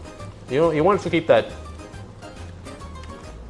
You don't want it to get rubbery. That's what'll happen if you overcook it. So no, this is Gucci. What's up, Romando the Board coming in hot with the tier. What's up? Good job, Chef Dali. Well, don't say good job yet. Let me bite into this first, make sure it's good. I mean, it looks good. I mean, presentation-wise, yeah, we fucking nailed it, but... All right. Let me bite in. God, that looks nice. Look at that. Fuck, man. Let the garlic bread top it too. Fuck, dude. Whew. Letzte Suppe wird die Suppe. Alles in Ordnung, Zeichen.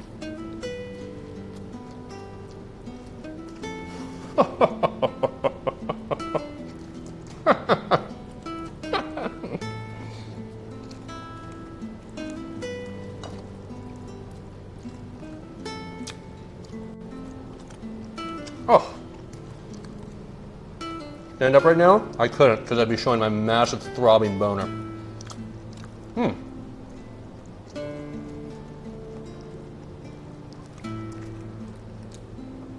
It tastes like the encapsulation of the Italian restaurant experience. Like, it tastes like what you would have if you decided to combine the flavors of the appetizer and your entree all in one. Dip into the sauce. I don't think there's space to dip that, but it doesn't need to. I put plenty on there on its own. Same laugh when Gressel drops. Dude, that's so fucking good, dude. I can promise you, it tastes as good as it looks. That's really fucking... And the garlic bread, oh man. Oh.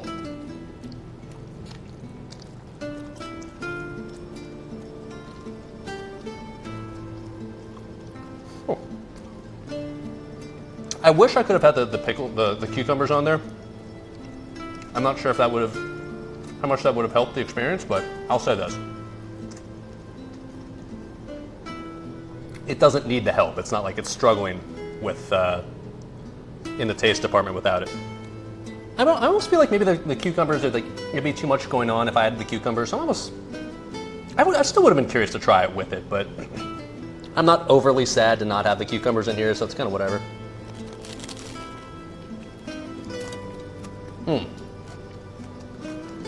Not the cleanest meal, I'll say that. A little greasy. Not the healthiest meal either. There's a lot of grease in here. There's a lot of butter. There's a lot of oil. There's a lot of fatty meats. Not something you want to eat on a diet, but we're not doing that.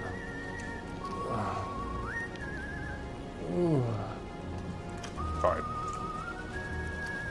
You have curry chicken and saffron rice at home, but I'm making you want to make these. I mean, like, okay. I'm pretty proud of myself because this is like literally just my own self-made recipe. I mean, yes, obviously I use a bunch of different recipes to make the individual elements, but like as far as putting this together on its own, I'm sure I'm not the first one to think of this, or at least something along these lines, but I just kind of winged it for one of the first times ever as far as cooking streams are concerned, and damn, maybe I should wing things more often, because I mean, it turned out pretty good. Now, someone's asking, is it more similar to like a burger patty or a meatball? Definitely a meatball, because the consistency of the patty is not just like the ground meat and that's it. It's more like it's got that. I don't know. How do you describe the difference between like a meatball's texture and a burger patty's texture? Like, if you know, right? Like, it's just like it's got the meatball texture instead, which is I'm not. I'll be honest. I don't think that part really overly adds to it. Like, if this was just a regular ass like ground pork patty or ground beef patty, I think it would still be fine. I'm not sure that making the meatball portion really changes the experience that much, but it doesn't hurt. I don't know, it's fine. It's a lot of work for really not that much reward, but like it's, I don't know, still tasty. Never understood why people use that much normal onion, but otherwise it looks so damn good. Well, keep in mind, these are caramelized onions, not normal onions in there. But yeah, I mean, I wouldn't put nearly as much onion on there if they were raw.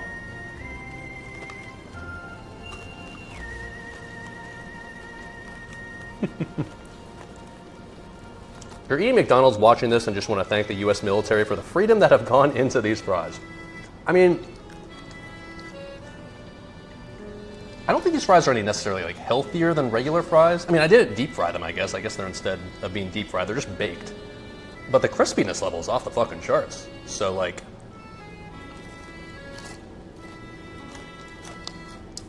All right, so honestly, if you're looking for a healthier alternative to fries, but you still want a similar experience, like, it's pretty good. I mean, like, you're not going to mistake these for potato fries, but if you're looking for that crunch, right, that is like the sort of experience when you bite into it, and you want something that isn't deep fried, yeah, pretty tasty. And also the marinara sauce goes perfectly with it.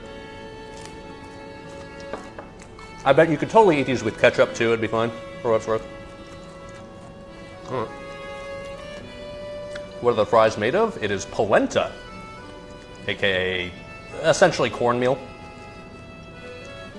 It's like not, I don't know what the difference is between polenta and cornmeal, but whatever, that. Alrighty, kids.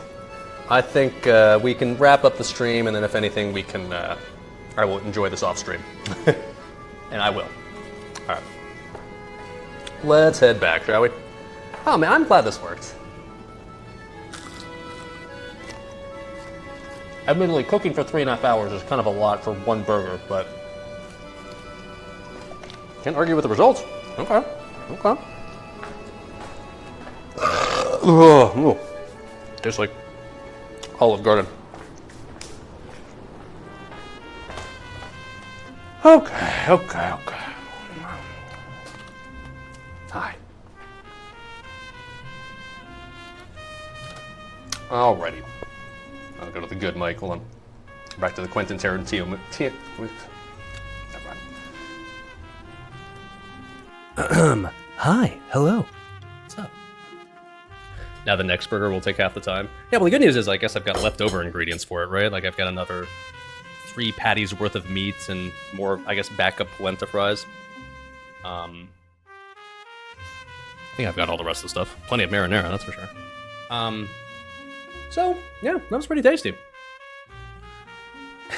As always with my cooking streams, like, was that worth the amount of effort I put into it? The burger's pretty fucking good. I think the burger in future iterations, I would need to find ways to, like, speed it up a bit. I mean, it would help, of course, that I have practice now, I guess, but I think I maybe would just consider just making regular beef patties or maybe ground pork patties. I'm not sure I'd go out of my way to do the meatball thing. I mean, it was good, but, like, is it worth it? I don't know. The marinara, like, if you were in a pinch, you could just use store-bought marinara. That would work fine. Caramelized onions will always take a while, so, like, that's just something you have to deal with. Doesn't need the cucumber, so I guess I didn't really have to stress about that. Garlic bread's pretty quick and easy, so that's fine. The fries are really fucking good, but the problem is they are pretty time-consuming, right? Because you gotta, like, make the polenta, like, the little whatever, in the pot, stir it up, blah, blah, blah, and then you have to put it in the fridge and wait like an hour for it to be workable, and then you have to slice into the fries, and then you gotta bake it, and then if you're putting like the fancy toppings and shit, you gotta do that too, so that's a lot of work for fries. They're good, but if I was gonna make them, if I wanted to eat them consistently, I would have to find a more efficient process to eat them, because like otherwise, or to make them, that is, because otherwise, it's a lot of work for fries. I mean, you'd want to make them in bulk, I guess, but then that'd be a lot of fries to eat.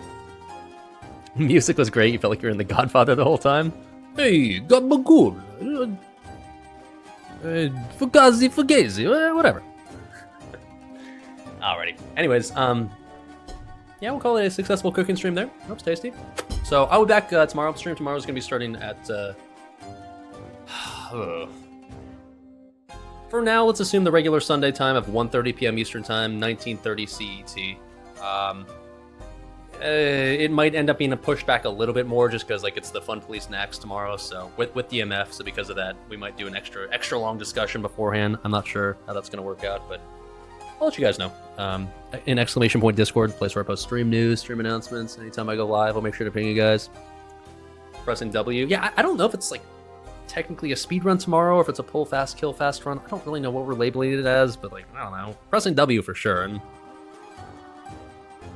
I'll press buttons and see what happens, I guess. We'll see.